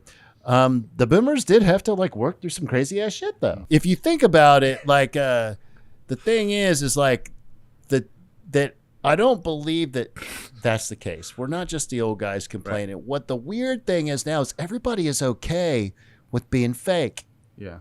Yeah. With being fake, meaning like fucking, oh, I'm so sought after and so busy that I have to close these books when there's a fucker sitting right next to the person in the shop making double what you are. Yeah. Yeah. In the same amount of time. Yeah. It's like really weird. Or it's like you only work 4 days a week. Mm-hmm. You know, like to me, if I were a 28-year-old or 30-year-old, and I once was, and I didn't own a house and fucking have a lot of investments and own my cars outright and all this other fucking shit, I wouldn't be closing shit, bitch. I'd be open for business 20 hours a motherfucking day. I'd be stacking fucking cash. I'd be fucking driving a fucking dope ass fucking car. I'd be putting a down payment on a house and all this other kind of shit. Mm-hmm. But that is like, phoniness is like the appearance of being rich, the appearance of being happy, the appearance of being so sought after that you can't even handle all this business that you've got. That image, that phoniness is like, they think I guess they think it's enough, but at the end of the day, it's not enough because the fulfillment isn't there. You know it's not there. Yeah. And maybe that's why it rubs me the wrong way. Yeah. I mean, I know my persona, I come off as being, you know, David Lee Roth. I'm like Prince, Kiss. I'm like, well, like that's where I'm coming from. Yeah. But however, like it's so empty with the internet. I'm like, I don't. It doesn't even. I'm like, you can't feel special there. It's not real. I want to feel special. Yeah. So I just run the other direction. I'm special because I don't do it. Yeah. Well, I was telling these guys, Josh, earlier, I had a person that they had fake Instagram accounts. And one of the other guys witnessed this. This girl that worked at the shop, she had fake Instagram accounts that she would comment on her Instagram account with.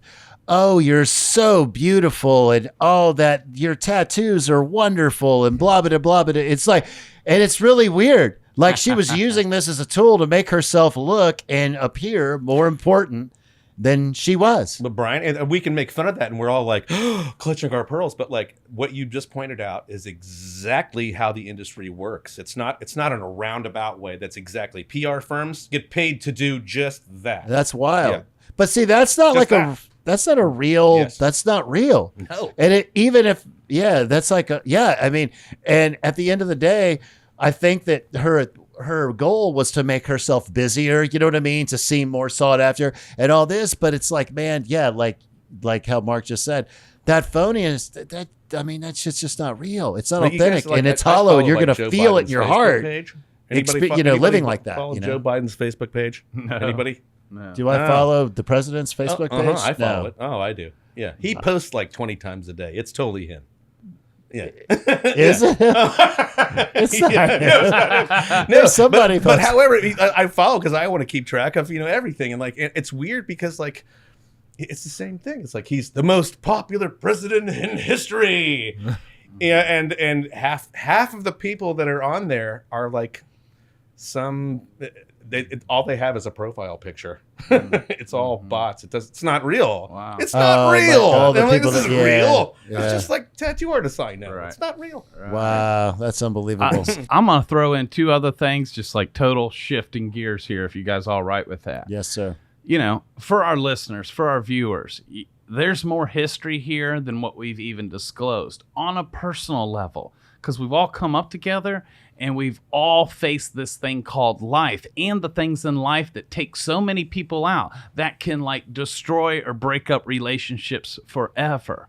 Well, sitting here today, I can tell you this. The only reason why I still have a brother, the only reason why I still have friends, why me and Brian are brothers, I would go as far as to say is maybe even why Brian and Mark to this date remain brothers, isn't because of our perfect track record, isn't because I always did him right? It's because along the way, we chose forgiveness. Well, the We good times know outweigh shit the about bad. each other too. Yeah. Oh, yeah, dude. Well, the thing is like it's kind of like debt. Like, so if you've got way more money in the bank than you've got debt, then you're fucking good. Yeah. But if that debt is real high, Yeah. with us, there was so many positive investments, like Yeah. from you and from Mark, like in Yeah. my life, Yeah. that any negative thing, there was like 50 to 1,000 wonderful things. So Yeah. it's like, and that's any relationship. That's going to be the one with your wife, with your Right. kids, with your parents, with fucking, with anybody. When there's way more positive deposits than there are negative ones, then you're fucking good. Yeah. You know what I mean? But You're we always still good. had to choose that. Yes. Well, Yeah. we have to choose what we're going to focus on, I That's guess, right. right? You know, it's Yeah. going to be, man, Yeah. that one time Matt called me this, or Mark fucking was 3 hours late. Fuck that. You know what I mean? Some people choose to look at that, though. I Yeah, think you got to do that every second of the day. You got to decide. You got to choose heaven or hell every Yeah. second of the day. Yep. That's for a sure. powerful thing, what you just said there. I like that. Yeah, man. Yeah.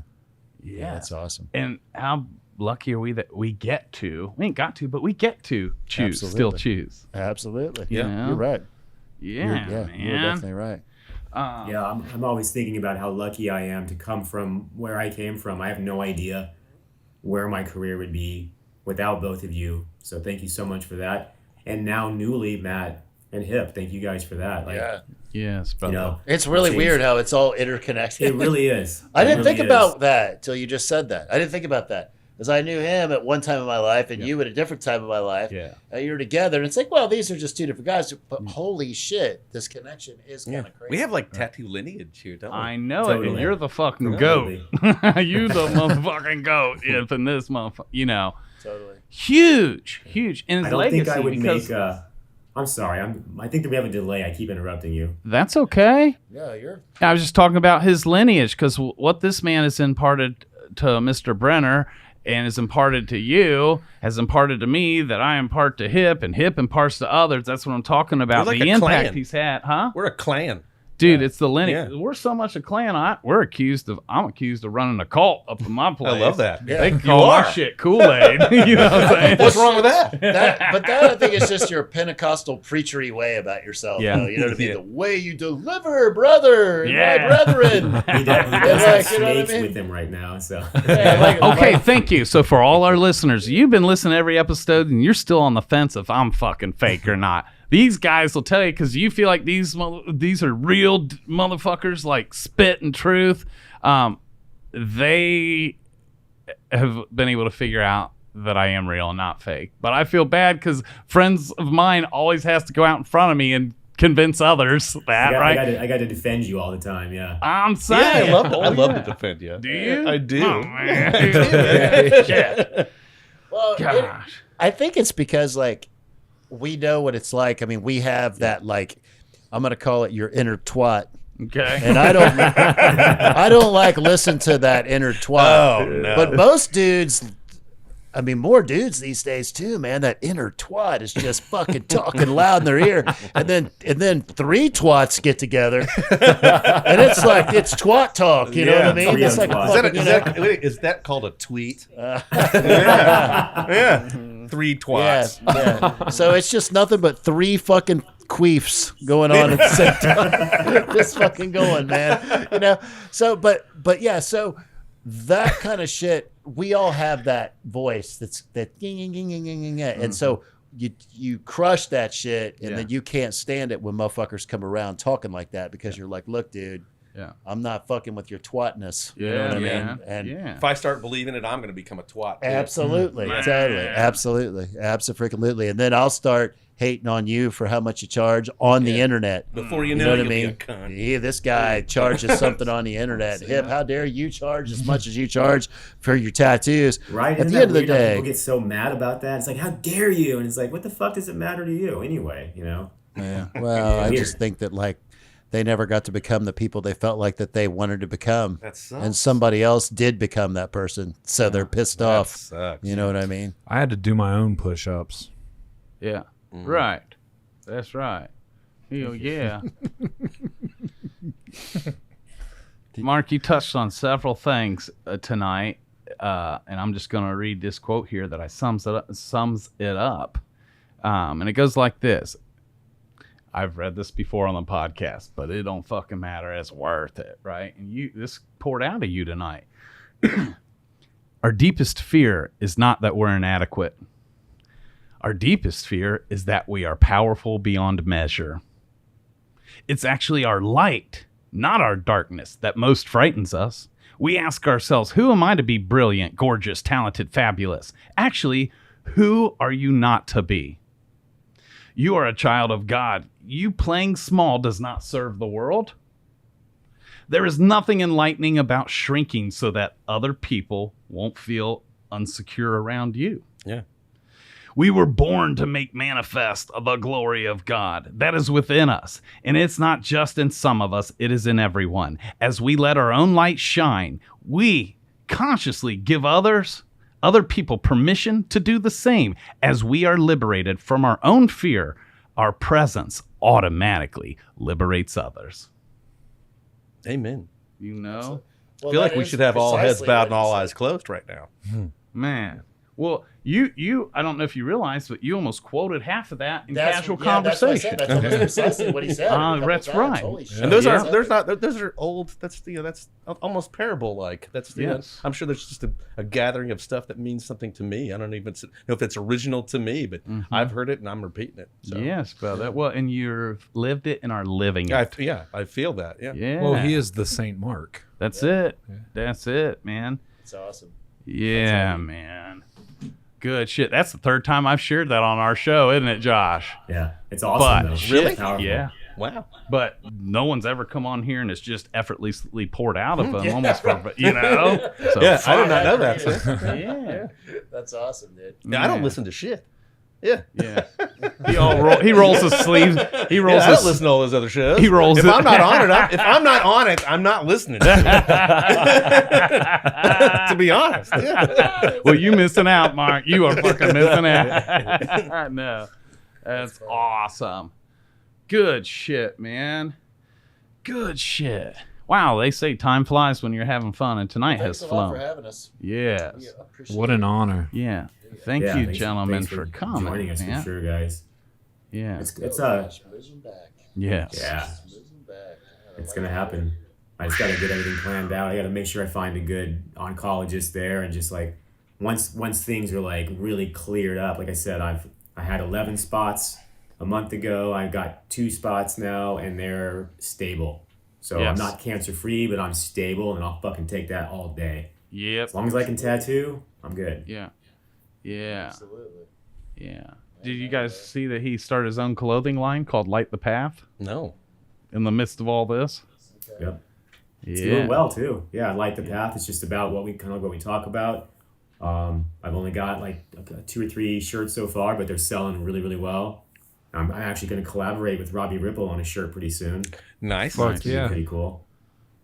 He's coming cool. into town, isn't he? Yeah, he's guest spotting at Aisle 9 next week. Next week, yeah. Yeah. He'll be in on the 17th. Actually, he told me to tell you he'll be in Tuesday. Great. So 2 days early, and he's going to make it to see Clemmer My band's live. performing next week, Mark, if you want to come back into town. Maybe. I was going to ask you Wow. about that. You guys are performing, huh? Yep. Man, I'm I wish I could scared. be there. Yeah, That's dude. exciting. Yeah, man. Huge. Almost as exciting that you're moving here. Well, You make know. sure you play Hey, when that's I'm big out there. news. Yeah. I will. Fuck yeah. Jeez. Ladies and gentlemen, thank you for tuning in faithfully each and every week. It's an honor for us to serve you from our table. And what an extra special treat tonight to have such legends who have, done so much for us and done so much for you, whether you even know it or not. You know, like Josh always says, our artists today are standing on the shoulders of giants, right? And 2 of them came here tonight, man. Thank you, brothers. Yeah, thank you. Thanks a lot, dude. Big time. My God, I'm so thankful. We're lucky. So lucky. Man. Till next week. Love you all. Thanks.